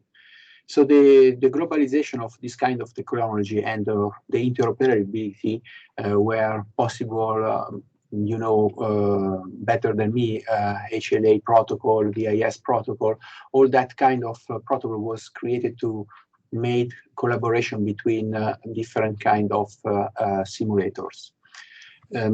Another important part of this technology is to put everything on the cloud system. So all that we have at the moment is working in cloud computing. That means that we are able to create cloud services, and everything that we have is possible to access through the network, like, for example, Amazon Cloud or Azure from Microsoft. So that is another slide to show what is the concept of the distributed simulation. And on top of all this kind of simulation, we never forget about the networking simulation, especially for the air domain and ground domain, which is the key of the virtualization of the networking. That slide represents another part of our business, which is mainly for port, to help people, to train people to work on equipment like earth maneuver or port and all the things related to this kind of operation, very difficult. And here I'd like to show you some of our immersive solution where we create simulation, but not only for the rendering phase, but also for the representation. Last year and 2 years ago, we finalized the big project in France with Lille University for the larger and really different shape of this kind of cave solution. And in fact, we didn't mention cave, but we call it Tor, which is a semi-toroid shape, and you are inside of all this virtual world. I'd like to show you maybe some of our last program. One of and it was also during the last ITSEC in Orlando. ITSEC is a trade show in USA for modeling, training, simulation. If I can interrupt you 1 moment, just to give a flavor to the audience, at ITSEC in the United States normally attend between 10,000 and 50,000 people, just to give you an idea of the market of modeling and simulation, and is 90% for defense. Correct, Agostino. And clearly for us, as a company that is involved in this business more than 25 years, is a really important event. Unfortunately, this year is cancelled, but we will try to survive and thinking about 2021. This program was for the Navy in Singapore, which is clearly the end user of our colleague in Singapore, and got it's the winner of all the program that was part of ITSEC. So it is really important for us to get this award, but also represent for us a nice milestone, because all the software that is involved in this big training system, that there are also rooms that work all together, is based on our software from MIPET Technologies. So it's really interesting that we are able to provide such solution. And okay, I discussed a little bit about the CNS program in UK. As you can see, it's a very large program. And again, this program is based on a lot of services that we have to do. So we need to create a lot of algorithms to enhance the capability of the air domain mainly, and artificial intelligence. There are several things on this program, but for some reason I cannot talk and go deeply because it's reserved to the UK MOD. But clearly, it's a really ambitious program as well. Finally, that is another system that we deliver in France with the naval department, and is clearly the experience that we did with other two main companies that works there. As we are, say, small, we provide the technology, and next our customer do the system integration with all this sensorization of the weapon system. So that is for me and the presentation of today, and I give you the floor. Thank you very much, Riccardo. It was a pleasure to see you, and I hope you will have opportunity soon to get in touch with our, let me say, kids. We have, I feel somebody of Rina. I know that Giovanni Gambaro had trouble because it's supposed to have an unexpected activity in Cyprus, but maybe if Giuliano is around the table. He was here. Good morning, So maybe you can give just a flavor of Rina and our cooperation. Yes, of course. First of all, thank you very much, Professor Bruzzone, to be here. And unfortunately, Giovanni Gambaro can be here, and he's a director of digital innovation in Rina. But we are pretty sure that in a second webinar, we can have opportunity to explain our project in intelligence service for marine in industry. I can spend just some view about Rina. First of all, Rina is an Italian company with a headquarters here in Genova, and we devise in two big services. The first one is the certification, and the second one is the consultant. We are really glad to be partner of STRATEGOS because we have a company that was born here in Genova, and we are glad that STRATEGOS was born in the University of Genova because it's a very good initiative, especially because can create a new figure that can be very useful in the future. And we are pretty sure that this new engineering will be very welcome in our company because we understand that we need this kind of engineering. I think that I can finish because I will leave the floor for the next step in the future for Giovanni Gambaro, that is the director, and he can explain very better than me all company and especially all project with intelligence. Thank you, Agostino.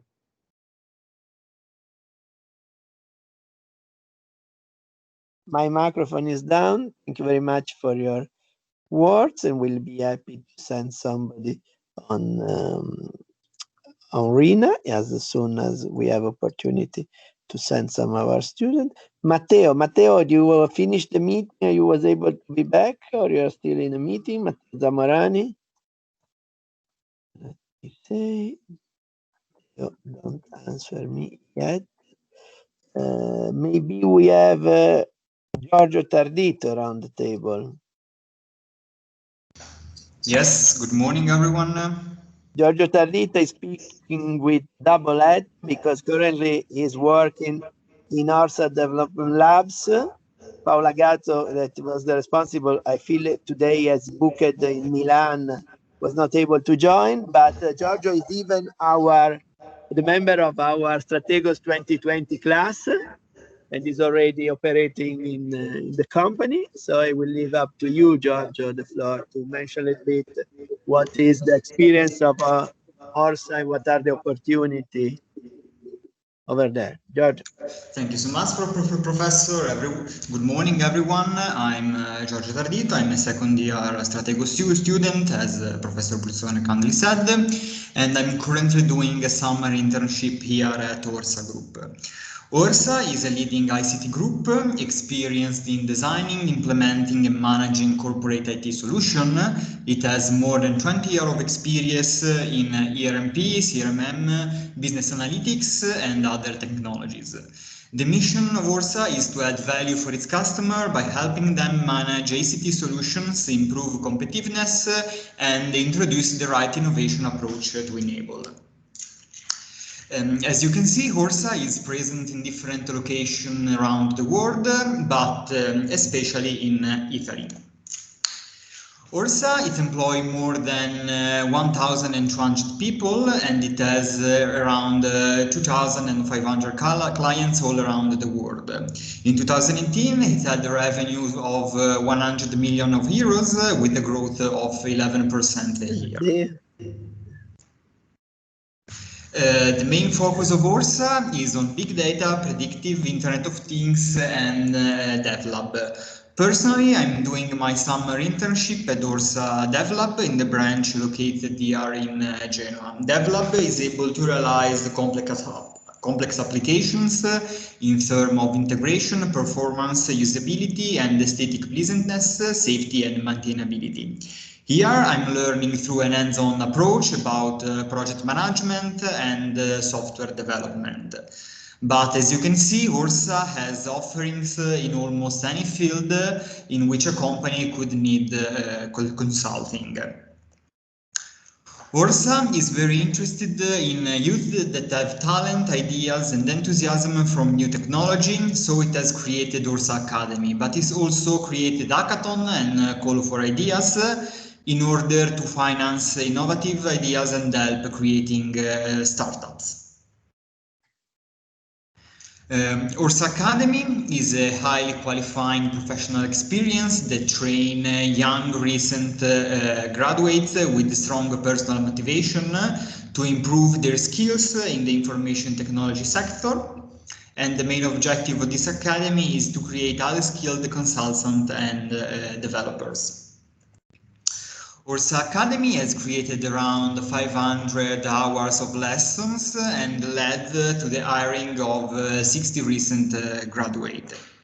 So with this, I concluded the presentation and thank you for your attention and welcome to all the new students. Thank you very much. By the way, I would like to say that I forgot to mention that Giorgio was even the winner of international competition in Singapore between different university students. That was used when we signed the framework agreement with the JCU, James Cook University campus in Singapore, and when we was organizing different events with all major industries and institutions and universities in Singapore several times. So thank you very much. I would like now to jump back and call as our guest speaker, Dr. Guido Conforti, Director of Confindustria, that unfortunately was not able to give the initial welcome, but now finally was able to connect. So I leave up to you the floor. Yes, thank you, Agos. Yeah, I am here. Very good. So we even see you. It seems the technology, after big pain, is supporting. There was some trouble. We had some trouble this morning, but as we know, problem exists to be solved by elegant solutions. So we are here around. Okay, that's true. Good morning. My name is Guido Conforti. I am the director, the general manager in the moment of Confindustria Genova. Confindustria Genova, it is a business association, and we have now about 1,000 companies, where about 55,000 people work. And half of the companies are manufacturing industries, but the others operate in port services, logistics, finance, health, engineering, and so on.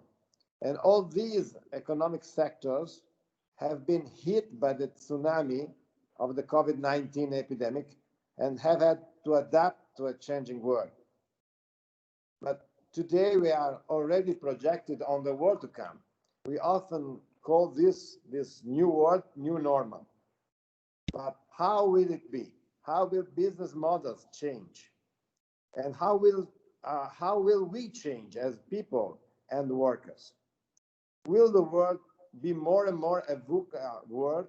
You know, volatile, uncertain, complex, ambiguous, the VUCA world.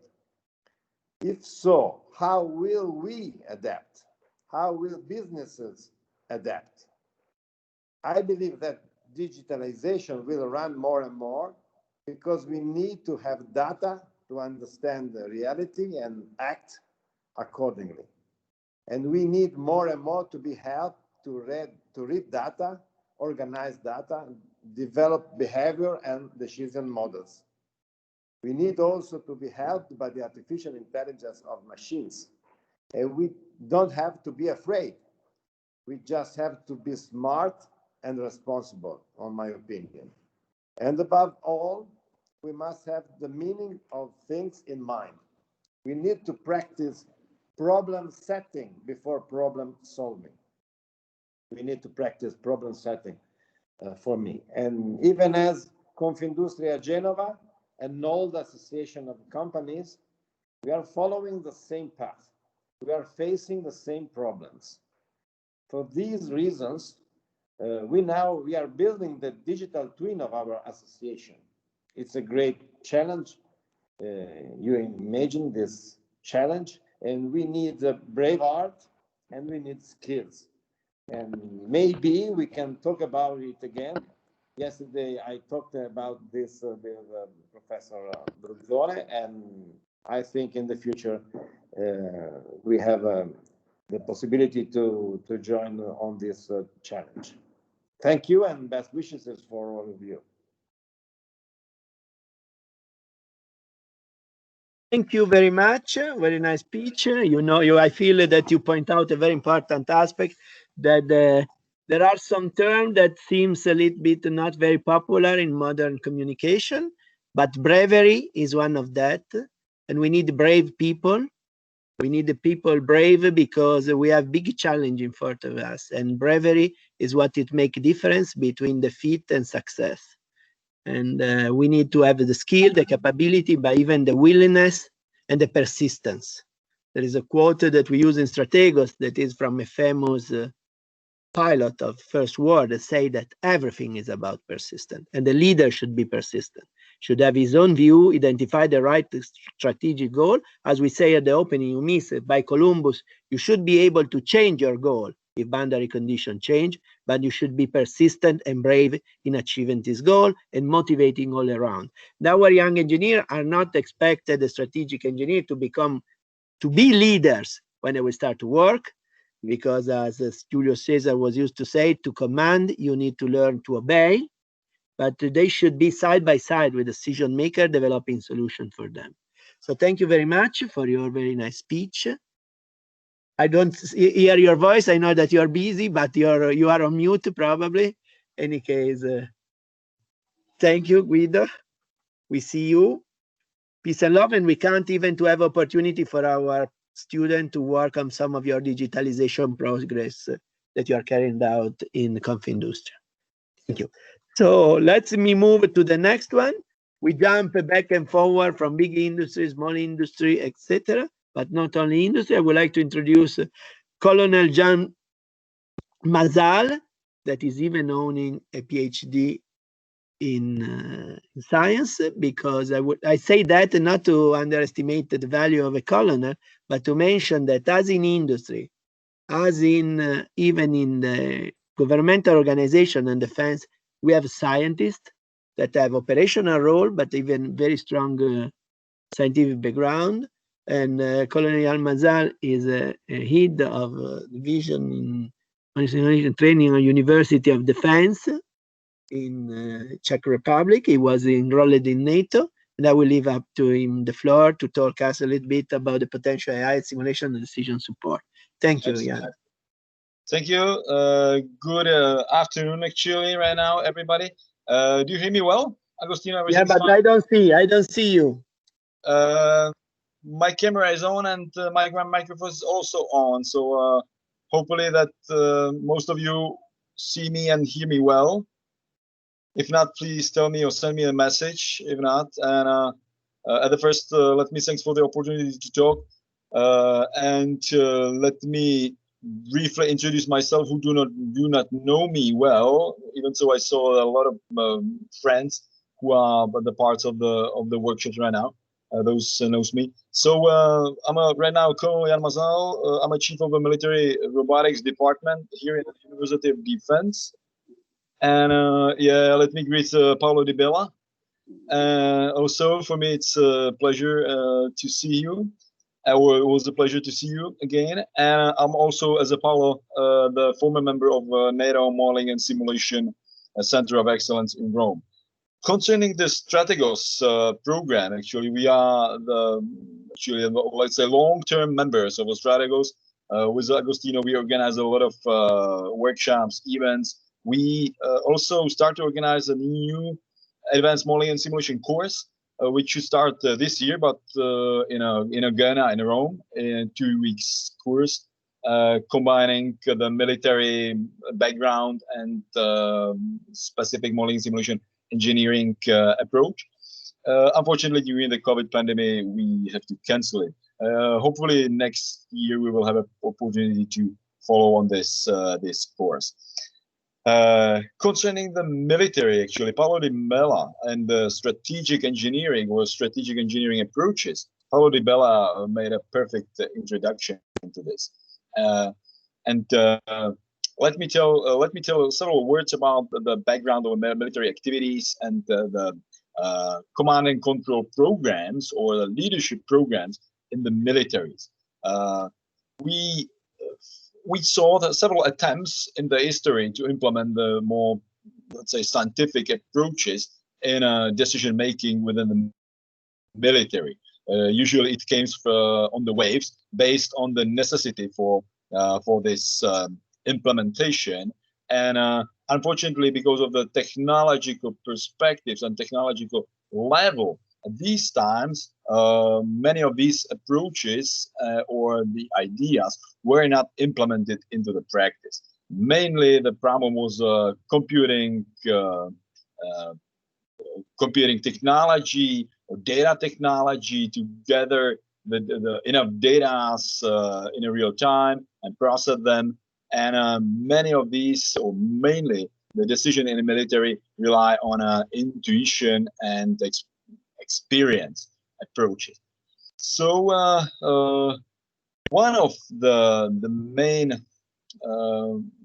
that's a trend in the military we could see since the last decade, but slowly moving forward, is a high intensity of artificial intelligence and operations research implementation in a military decision-making process.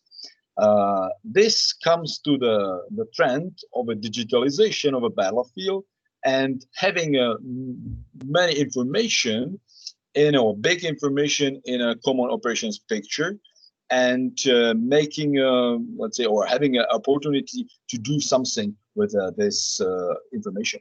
Right now, for instance, we rely within the digitalization of the army perspective, we rely on, let's say, C4I star systems.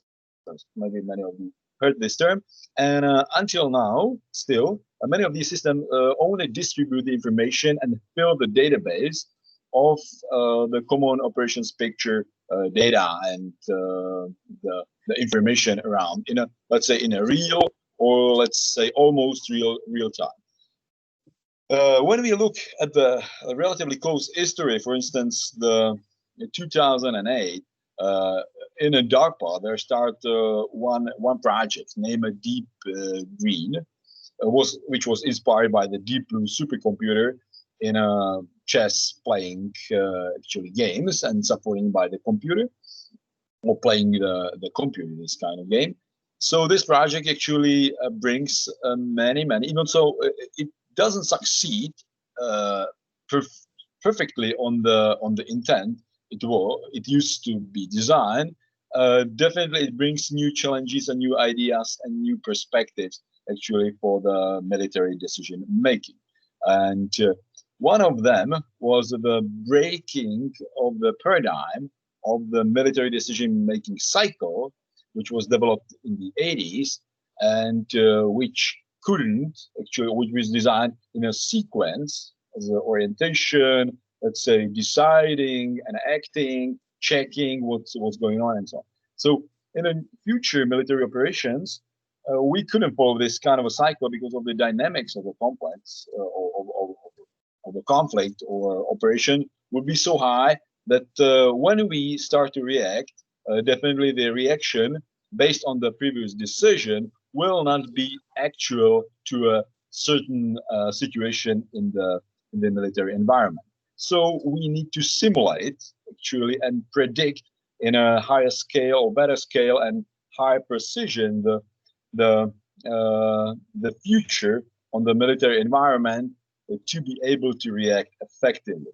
And that's one of the main fundamental concepts dealing also with the STRATEGOS program, using the best of military modeling and simulation within the decision-making process and achieving or try to achieve the decision which would succeed actually contrary to the enemy intent and the forces. Even so, the contemporary military operations are not at the level what was discussed now. Actually, the future and the technology is already here, and definitely the future, what I was talking about, will come within a 5 or 10 years. So we have to be ready for that. Concerning the military educational programs, for instance, here in the University of Defense, we had several attempts. When I look back to the 30 years of history of University of Defense and its predecessor, actually one of the best cases which actually was closest to the STRATEGOS ideas and approaches was here during the 90s. After the 90s, many of the leadership programs tried to turn to the more economist, lawyer, more social, let's say, area. And right now it's getting back to the, let's say, 90s and more advanced or evolving, more technological approaches into the decision. So that's probably the history which needs some clear inputs and needs the right moment actually to start to evolve practically and rationally, because the fundamentals were known for a long time, but there were no necessities actually to start with these programs, probably because the lack of military operations and relatively safety or safe security environment or so. Right now, actually, the University of Defense is evolving much more pragmatically and much more in favor of the modeling and simulation implementation in their leadership programs. And as I said, actually, we are part of the STRATEGOS for several years. So we are expanding or trying to improve our skills and expanding in this way. Also, one of our internal projects, which is really necessary or key for the military to understand what's going on in a future operations, is the simulator, which will test the human performance in context of the future operational environment, and which will test the human reaction, human decision ability against the new phenomena as autonomous systems and high-speed, let's say, decisions which and reactions which these systems could achieve. So based on these results, we could encourage also our superiors and general staff to evolve in this area much more quickly, because until now there's still a lot of even clever and clear approaches, idea and argumentation is still something on a paper if you present it to the officials who do not understand the area very well, and that's very often could happen.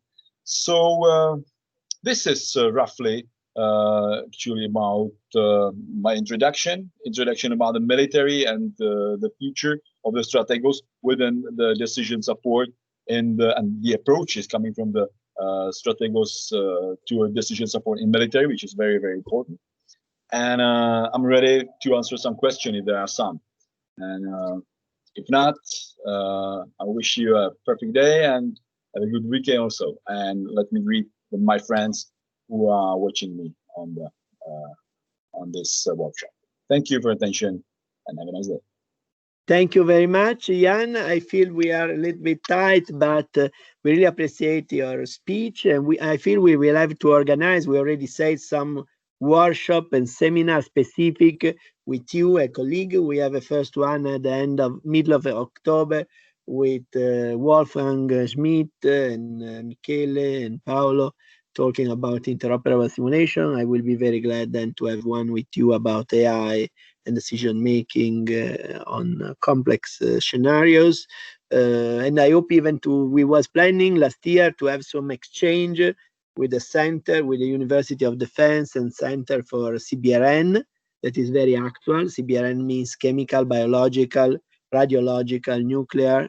We add even H at the end, high yield explosive risk and threats. That is a major issue not only for military, but even in civil environment, as we are experiencing by COVID, but even by the lot of aspect around. There is the NATO center located near to the site of Jan, and we have good cooperation, both me and him with them. They was planning to organize a visit.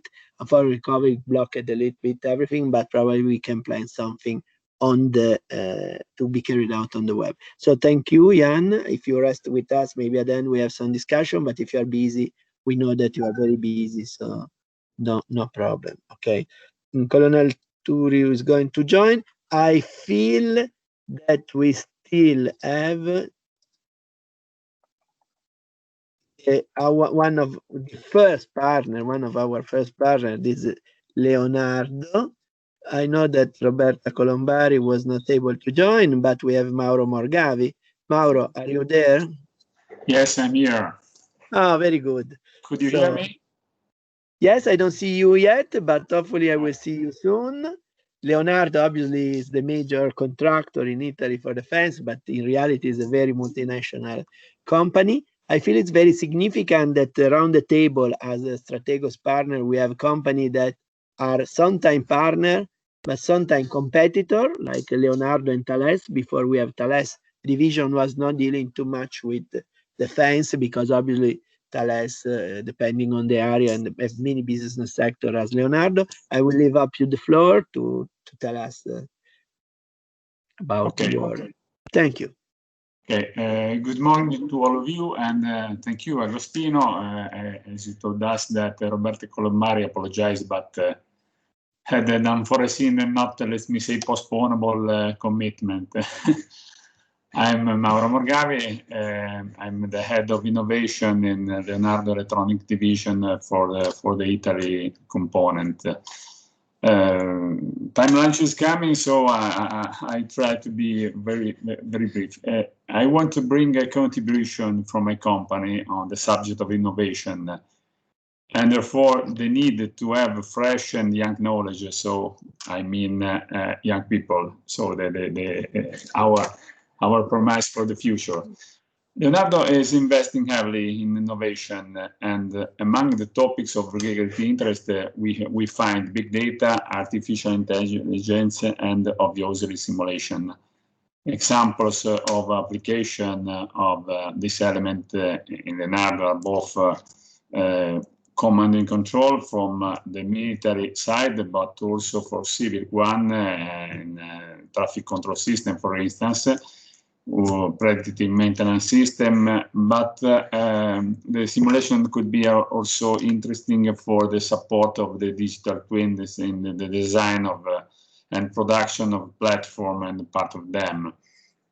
To support this vision, Leonardo is building now laboratories at the corporate level, so to acquire technology skills and on various topics of interest, including those mentioned above. And the idea is that based on this technology, we will be able to renew the product and the system that we are going to create for the future. To do this, mixed teams of technology expert and expert of the domain of Leonardo are needed. This is more or less the mix that we are trying to reach. A key element of this innovation process are young graduates with their state-of-the-art knowledge and their proactive ability, let me say. This is the reason why the STRATEGOS path is very interesting in order to prepare young people, let me say, with a multidisciplinary culture on technical, but also economic and sustainability concept. The obvious thing is that to stay on the world market, technically well-made, but also sustainable and economically profitable products are needed. Otherwise, you are out. So combining technology competence with the knowledge of the complete product is certainly a strategic objective for Leonardo. Having young people trained for this facilitate the path and shortens times and cost. That is obviously very important for every company that want to make business. I have finished. Thank you for your time, and it's a big pleasure to be here and to have listened what all the intervention. Thank you. Thank you very much for your very nice speech, and we are very glad to have you on board. By the way, are you located in Italy currently or abroad? I'm located in Italy. I'm to be exactly at home. Ah, good. In Genoa, in the Republic? Yes, in the living room of my house, yes. Okay, very nice room. Thank you very much. And we are happy. And we hope that we will have a soon opportunity to give some of our, and you have interest in interview some of our kids or our engineers, that's more proper to say, for opportunities, because they will start the second semester in January. They are supposed to be already in company. They are making interview, and I hope we will have a possibility to have mutual interest. Thank you. A big pleasure, for sure. Okay. Very good. Very good. So, thank you. I now pass on this long list. I don't know, Matteo is already there, but we have Giorgio. Even Giorgio Minestrini is responsible of research of a much smaller company than Leonardo in different fields. They don't produce for defense and aerospace, but they produce for glass furnace. So everybody have to deal with glass. In this moment, demand of glass is huge in the sector, at least of consumable, while it's in crisis in cosmetics, but industry in the glass are producing a lot. Stara Glass is one of our partners, and Giorgio is the responsible research for this group and company. And it's even a double hat because he's currently even one of the managers that is following our class in order to upgrade his own background, even if it's a very top background. George, the floor is yours. If you are there. I hope everybody can hear me and can see me. Is it possible? You can? I don't see you yet, but hopefully I will see soon. Okay, I see. Okay, good. Thank you, Professor Bruzzone, for your kind introduction, and welcome into my home office. And I never had too much of guests in my house, so now everybody can see my room. As you said, my name is Giorgio Minestrini, and after this kind of introduction, I'm also innovation technology leader, and I'm the responsible for all of new plants developed in my company. My company is Stara Glass, the industrial sector. My reference sector is the glass industry. My participation to this webinar is quite strange because I have two uniforms. As Agostino said, I represent a company that since the beginning and since today. He's a patron of STRATEGOS, but after a lot of speeches, a lot of conferences, together with Professor Bruzzone and other colleagues that spoke before me, supporting always STRATEGOS, I decided to join the course to upgrade my education. My education is not so well related to glass industry because I am a naval engineer, but I loved thermodynamic stuff, and so the glass industry fits me very well. But coming straight to the point, because my history is not so important for this webinar, and I would like, and I like always to start with a question to the audience. If anyone can answer me, please do it. Which is the difference between a bad or a good decision? I leave you 5 seconds. Okay, done. One answer should be the boundary conditions, and of course boundary condition is. But in the fact, you, and speaking to the students, you could be the added value for the decision maker, because you will supply him or her all the instruments necessary to evaluate all the different and possible scenarios. And thanks to your efforts, the possibility to having a, let me say, a bad decision should be minimized, promoting the successful decision. This is a quite simple concept, but I would like to fix it in your head, because it's what a company like me, like my company, are looking for.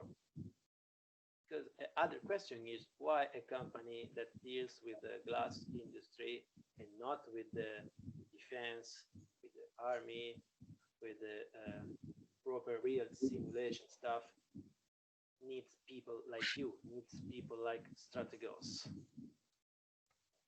I need to open a little parenthesis about not my business company, but what I am dealing with in my department. Because the systems that we are developing and we are realizing are complex systems, interdependent multivariables. So we have a huge and insane amount of data coming from the field. And to understand how to solve the problem, if they are, or to optimize in general our system, we need not simple computer, because to have a good computer, to have maybe the best computer in the world, if you have money, you can buy it. We would like to have people, because of course computers are instruments, but people can give to this job, the human factor. What I mean we need a man or a woman able to deal with numbers and able to see in the middle of these big numbers a way to translate them in an instrument for the decision maker. This is quite a general concept that I'm speaking to, but I'm pretty sure that you got it. Now, as I often do, I have another question for you. It's more an example than a question. But the question is, do you like diamonds? The stones, the one put on top of the ring. Personally, I like diamonds. And what we need, and when I say we, I don't refer to my company only, but Giorgio, yeah. Can you increase a little bit the volume? I get your voice pretty good, but someone said that is low. Now you can hear me. I hear, but maybe somebody else have to answer. I suggest you continue. It's fine. Okay. Okay. Very low. Okay. I continue. I decided to continue because we have no time. So exactly. I like diamonds, and we need diamonds cutter. STRATEGOS is a sort of diamonds cutter because your boss will give you an amorphous piece of carbon, like a diamonds, original diamonds, and you have to refer to this big piece of carbon like a big data, and you have to cut it in order to extract the best and the precious jewel from that stone. And that beautiful jewels are the usable big data. We have to be, because you, but also me, because I'm a student too, we have to be craftsmen of numbers. Because without numbers, you cannot take a successful decision. As Professor Bruzzone mentioned in the first part of this webinar, I would like to say a sentence of Sun Tzu, because it is one of my favorite authors. It said, victorious warriors win first and then go to war, while defeated warriors first go to war and then seek to win. And I leave you with another sentence. To have your life in hand, you have to control the amount and the type of messages you are exposed to. Make these two phrases yours and you will be a successful STRATEGOS engineer. Thank you for your kind attention and apologize for the volume of my voice. Don't worry. Thank you very much. I hope some of us was getting the full message. It was very interesting, Giorgio. So thank you. And yeah, at least I got. We have now, we are back with a major organization. I feel that Michele is here. Michele Turi, Colonel Turi. Yes, Agostino, I'm here.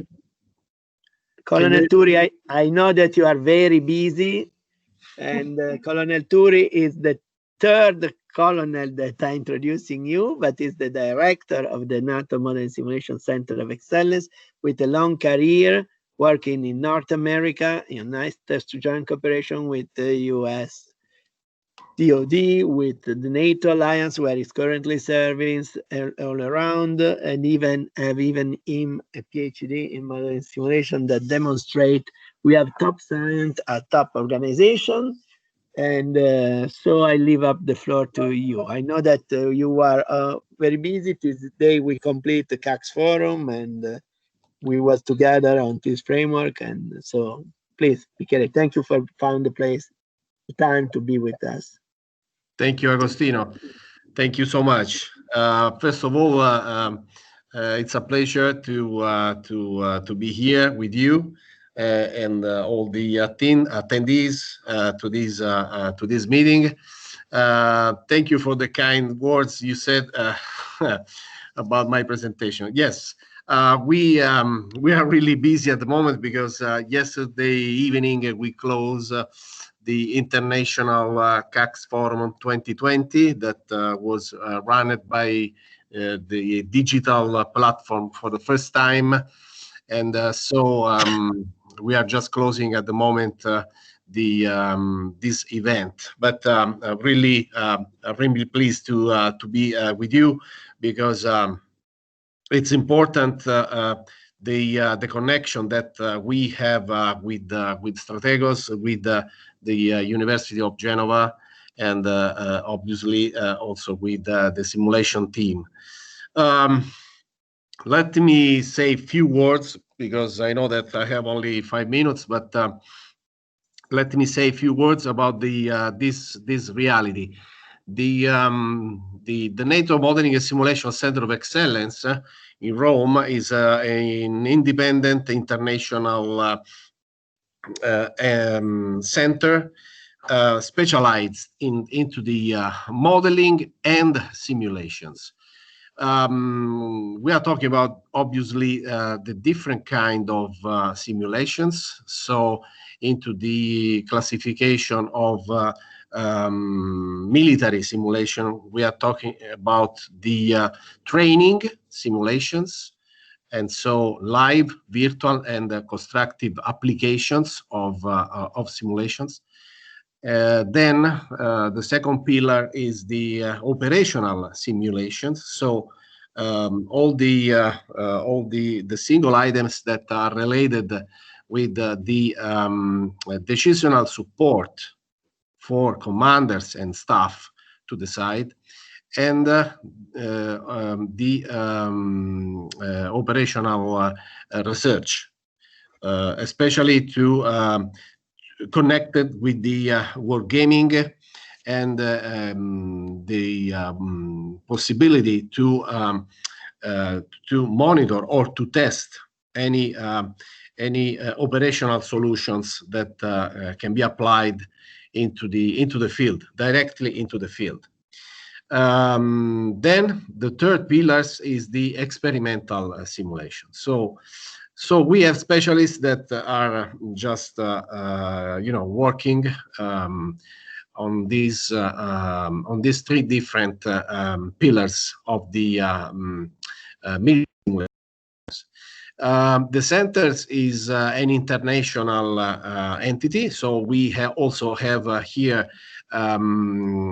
international personnel. We have personnel from Germany, United States, Czech Republic, and Canada. And probably in the next few months, we will receive also personnel from Sweden. So it's a very complex reality, and we have a very strong and full program of work. And so we are really connected with the different reality because we are following, obviously, the guidelines for the strategies about simulation from the NATO alliance. And obviously, we are also following the simulations interest from the nations that are participating in the center. So the panorama of our activities is very complex because we are following project and activities and realities also not only, as I said, from NATO, but also from other communities. And we are collaborating also with universities like Genova, but also with other institutes and labs like simulation teams, but also like VTech or other reality in US, UK, and France, and so on. So it's a very complex, let me say, activity. Then we have also important forum, like we made last week, the CACS forum with 22 different sessions and more than 600 participants. One of the most important things that I would like to underline in this way is that there are some critical points in this moment into the simulations in general. Why? Because the needs of technology is very high, and technology is really running so fast. So, for example, NATO alliance is starting to use the modeling and simulations doctrine or discipline as an important key technology to implement all the other emerging and disruptive technologies. For example, make models about robots or autonomous systems, or to use, for example, artificial intelligence into the employment of swarms of UAVs, for example. So modeling and simulation can be very useful to realize very close scenarios to the reality, and to reproduce all the situations that are available into the real world, to study any possible applications and solutions. So in this moment, the application for the modeling and simulations are very critical, because NATO are defining very well the guidelines to apply the modeling and simulations capability to help the implementation of many other kind of disruptive or emerging technologies. For example, we can think to the biotechnologies, or for example, the situational awareness, command and control, and many other solutions that normally we will apply to the military worlds and applications. So it's not just something that we apply for for the operational military context.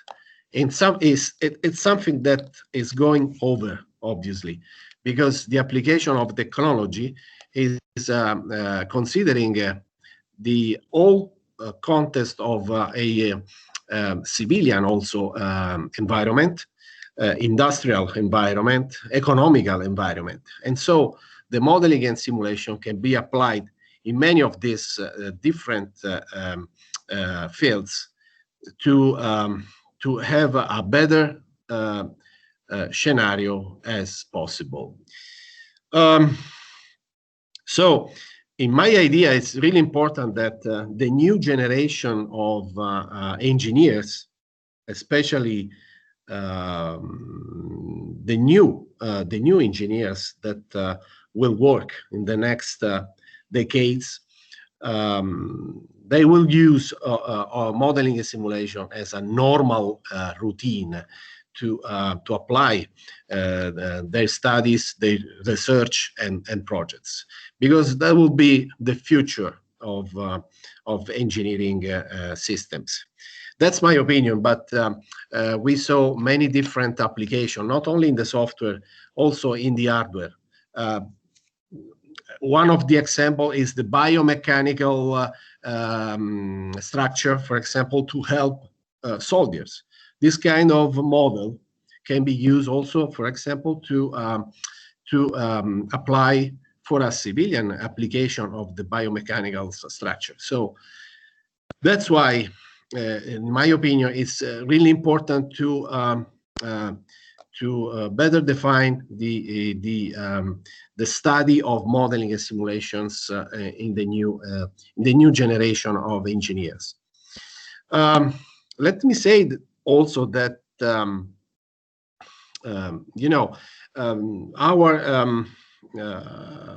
our applications to the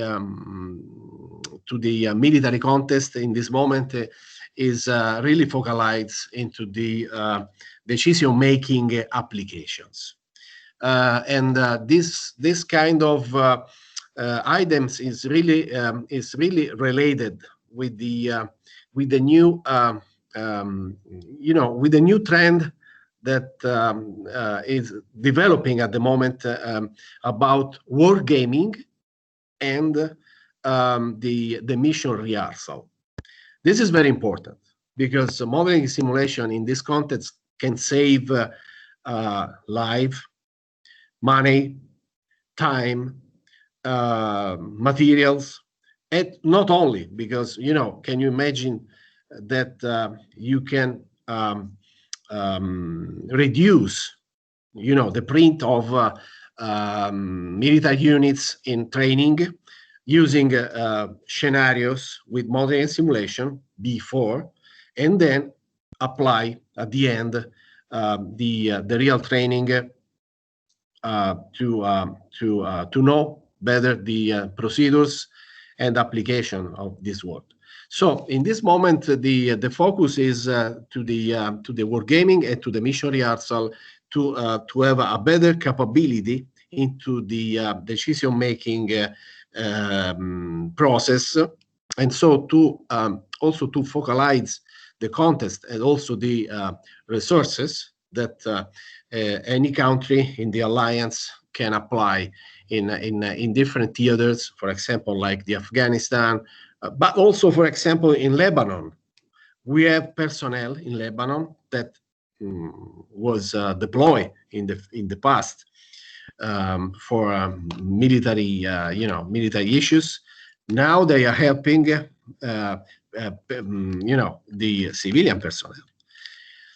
So in that case, for example, that would be possible to build the city of Beirut in a specific scenario with simulators to better identify, for example, the logistic helps, or for example, hospitalizations, or the goods, the distributions of goods to the population, and so on. So there are a lot of applications in this way that modeling and simulation can be applied. We are still collaborating with Genova and simulation teams. We are also really connected with the STRATEGOS. In fact, we have a few lessons also to deliver to this course, and I'm really proud, and I'm really glad to give also to the new engineer class also the vision of the military context.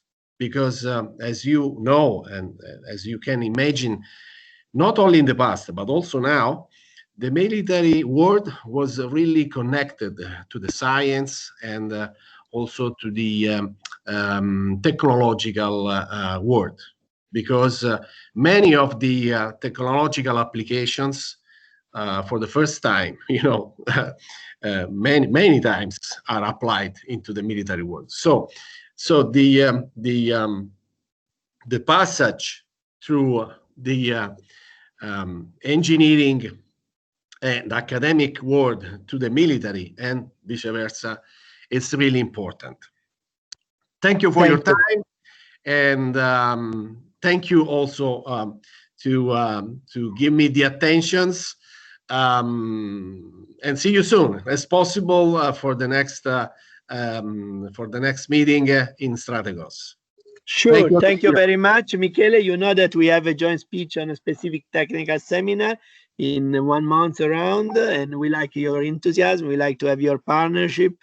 And so I feel that it's a very good step forward.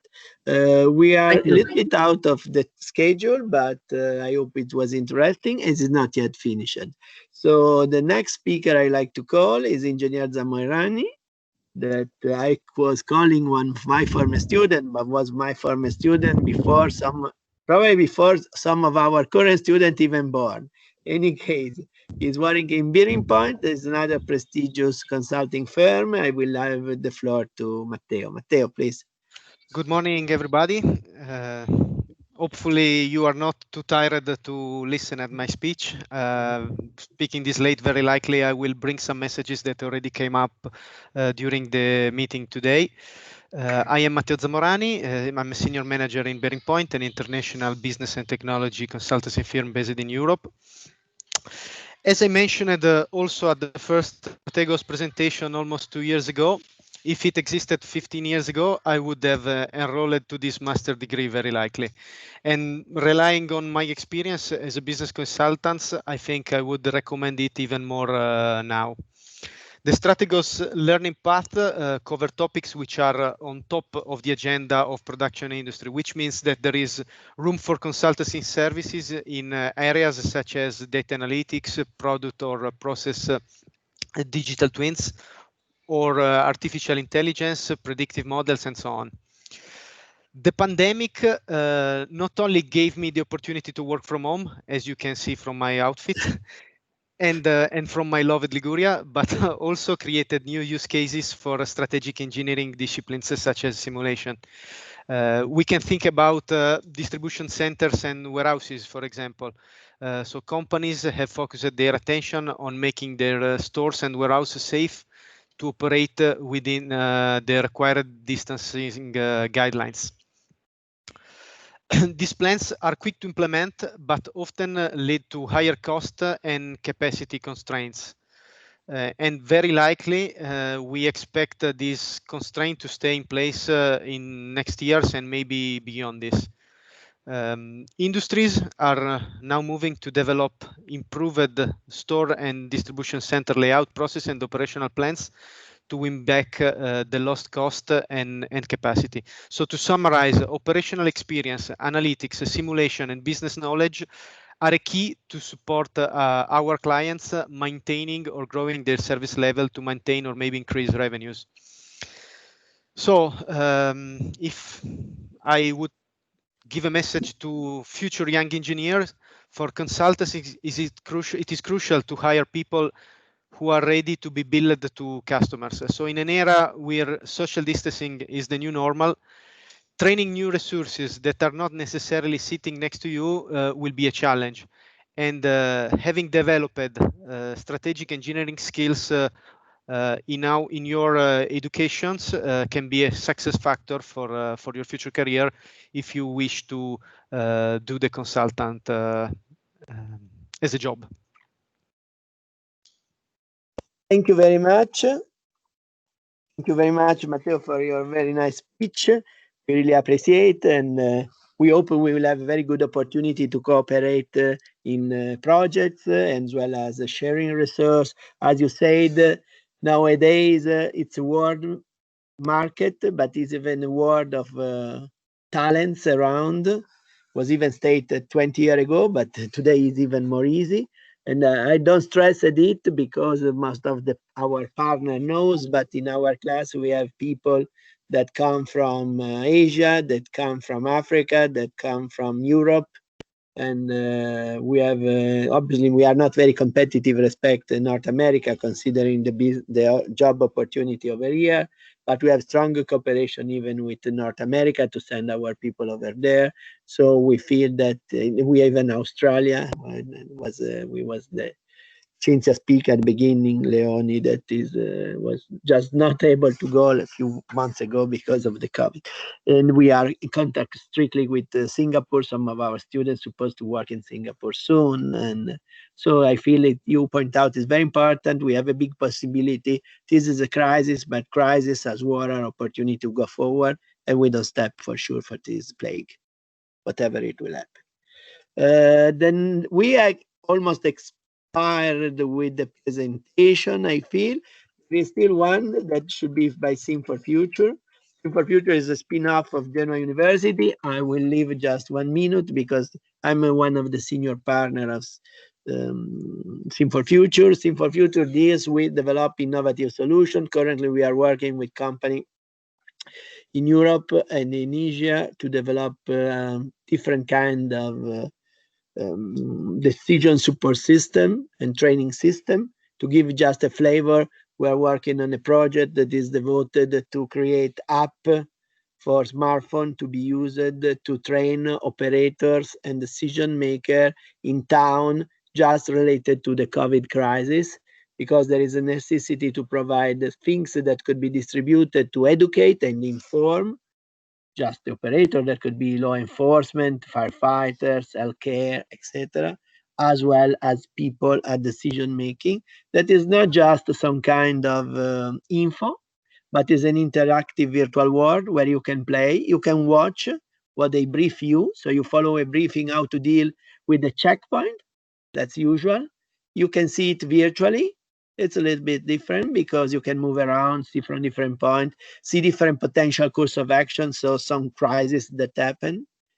You can even change things, change a little bit the procedure, the resource that you have, how you deploy, and see if it performs better or lower. So that means that learning by doing, not learning by listening, that is not very effective because usually you don't understand. Not learning by watching, that is not very efficient because usually you forget. By listening by doing and doing my mistake. And then you can even play games where you have to deal with some critical aspect. Too much pressure on the checkpoint, somebody that get inside the area that is supposed to be infected, that you have to find procedure to limit the crisis. These kind of games are engaging the user, are very important, and we'll need that. We'll need that not for COVID, but because during the last 20 years, as I told you, we have 3 pandemics, and this one is killing millions of persons. And we'll have many crises around. We need to have solution that could be adapted. Just to give you another idea, completely different, not too much service of the society or government. We are dealing with a company that have revenues for over 50 billion euro to develop a solution that analyze data about sales, data about customer, that by regions, by day, by store, by shopping channel, etc. Recombine, compare with competitors, and provide proposals for optimizing the marketing campaign. Simulate this one based on models, and suggest the best mix between proposal of the manager and proposal of the artificial intelligence that we use, and get the update of the data to correct the model, exactly on the spirit of strategic engineering. This is for retail, okay? So these are very good example, but we have not yet closed, even if we are 1 quarter later, maybe we'll exceed a little bit. We have our discussion, but our discussion will be a little bit particular because I will kindly invite some of our strategic engineer of STRATEGOS to say a few words. I don't know if Mario Lodovico Kervislar is here from STRATEGOS 2019, and Mohammad Saad Sail. Mohammad is even there. Mario and Mohammad, are you there? Are you together? I'm here. Awesome. Very nice look for. Can you see me? Yes, we hear you. Okay, so maybe I would like to ask you to say a few words about your experience, what you expect, what you experience, what you expect to experience in the soon, and what is your goal? Okay, good morning. This is not good afternoon. No, this is not good morning. My name is Mohammad Saad Sohail, and I'm actually from Pakistan. I'm a student of 2nd year of Masters in Engineering Technology, Security and Strategy. Actually, I'm coming from telecom background with bachelor's in telecom engineering, and after 5 years of working experience, I was looking for some professional masters which help in diversify my skills, not in just of engineering, but also in project management, simulations, and international business. So Strategos Masters captured my attention because this master course is transdisciplinary and very innovative in terms of educational objectives and approach, which empowers capabilities in wide spectrum of applications from business management to strategy and security. So after looking at the website of Strategos, I made my mind to join Strategos Masters. Applicants usually spend energy and time to get enrolled in international masters. The path is usually complicated by international laws, but I am fortunate enough that I got admission in Strategos Master without any difficulty. On the other hand, university management helped me a lot for finding accommodation for myself in Genoa. The professors are really helpful and technical. They help you in every problem that you face during this course. In my opinion, Strategos Masters is equipped with skills and knowledge that is required for future engineers and shapes them into an open-minded and competent professionals with the analytical, conceptual, communicational, and cultural sensitivity skills needed to succeed in rapidly changing technical and strategic business environment. Upon graduation, I think I will be ready for technical position in today's international world. I hope with this master, I will gain competence to analyze, lead, and facilitate innovative strategic work with provided skills particularly useful for supporting decision making in complex system of engineering, addressing linkages between engineering and business sustainability, and ability to deal with complex communication challenges in changing organizational contexts. This is it from my side. I would thank to everyone for listening me.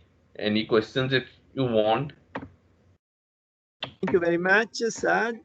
And maybe we'll have the floor to Mario.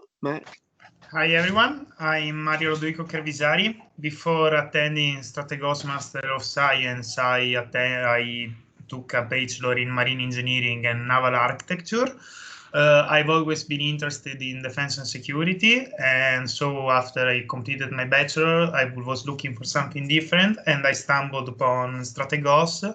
That was for me the perfect synthesis between what were my capabilities, that are, in my opinion, the problem framing capabilities offered by any engineering degree, and what I was looking for, that is a focus on defense and security. STRATEGOS, first year of STRATEGOS has been challenging. It's been challenging and demanding, but also very rewarding. We've had a lot of lectures. They were all very interesting and taught by very competent and available professors. And in spite of COVID-19, the level of the transmitted education was very high, because we did laboratories as well during COVID through online tools. So we succeeded, and I don't think that we have had I don't think we lost too much because of COVID. And at the same time, and for me, that's one of the strengths of STRATEGOS. We've had a lot of seminars before COVID and webinars during COVID that allowed us to make contact with industries and experts that probably usually students don't have the possibility to have access to. And I'm talking webinars and seminars not only about technical topics such as big data, AI, bots, but also less technical, like seminars, webinars on intelligence, that are the one that probably I like the most, or also coaching seminars that I would have, that probably if I had attended that September of last year, it would have been easy. A time management webinar would have helped me. So STRATEGOS, in my opinion, is giving me a whole lot of skills that are quite perfectly put together to allow me to solve any kind of problem. And though I'm inclined towards modeling and simulation, especially in defense, I'm not quite sure about what I will be doing in the future, but I am sure that STRATEGOS is providing me with the tools that I will need for whatever I choose to do. Thank you for your attention. Thank you very much. You are a very good student and a good engineer, and I hope that you will have a very good opportunity with our patrons to further develop your expectation and go behind them. And I would like even to call somebody of the new year, STRATEGOS 2020, so the freshmen, but they're not freshmen because it's the first year of Master of Science. Hopefully, we'll have around the table Anna Bolognesi. Anna Bolognesi, are you here? Yes, I'm here. Can you hear me? Sure, we don't see you yet, but hopefully we'll see you soon. Yes, my camera takes off. Okay, I'm here. Don't worry. Good morning, everyone. My name is Anna Bolognesi, and I'm a first-year student of STRATEGOS. My background is a bachelor degree in mechanical engineering, and when I graduated this March, I started to look for what to do next. I have known for a very long time that mechanical engineering wasn't the right path, and I was leaning towards management or industrial engineering when I stumbled upon STRATEGOS, and it caught my eye.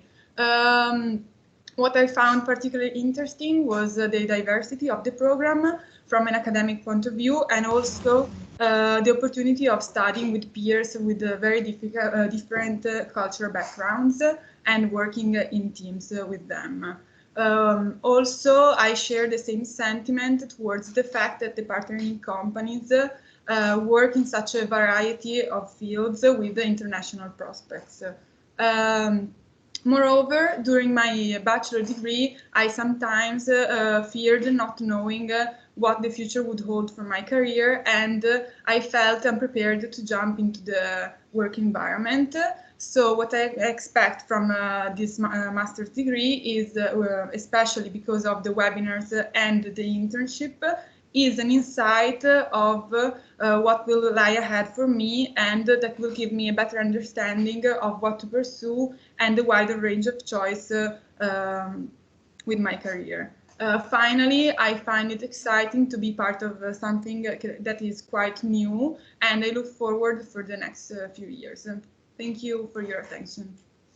Thank you very much for your speech, and we hope that you will continue to enjoy this experience. I will ask even Rayane Naguib Hosseini if he's here to say a few words.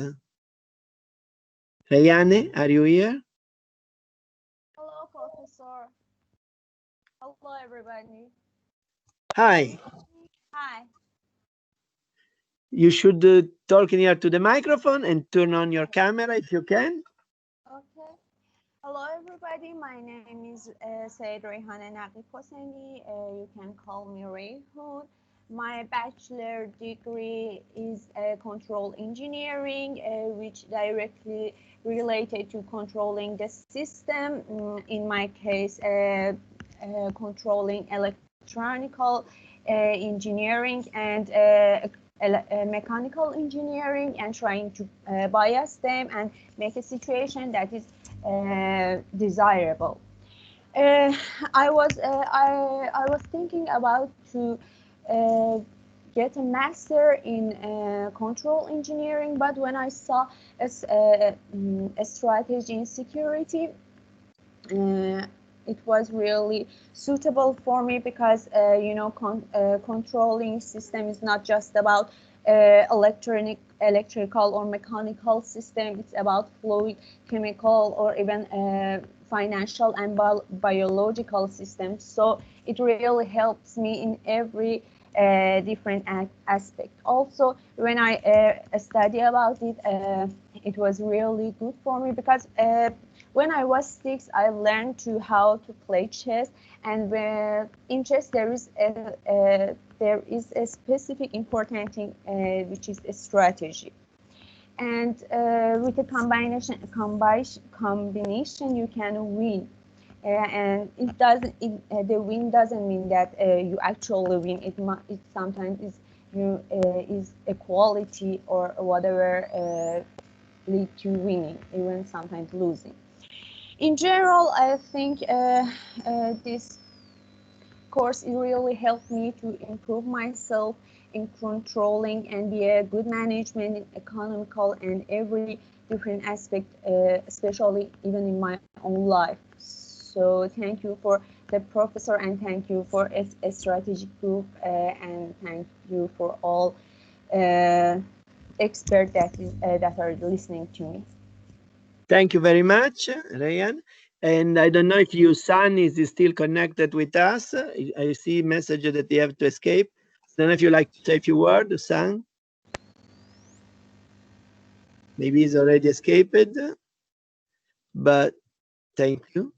But we have even Stefano Crostini, that maybe could say a few words. Hi, good morning, everybody. I'm Stefano Costini. My background is mechanical engineering, and can I try to the shoes of Strategos? I think that each of us must have a goal in life, and my goal is find a concrete solution for the problems our time. I think the biggest problem in our age is global warming. And I decided to choose this path because I think the great potentiality in Strategos. I think it can give me the basis for a good concretization of the problem and a precise and detailed vision to take the right path to solve the problem.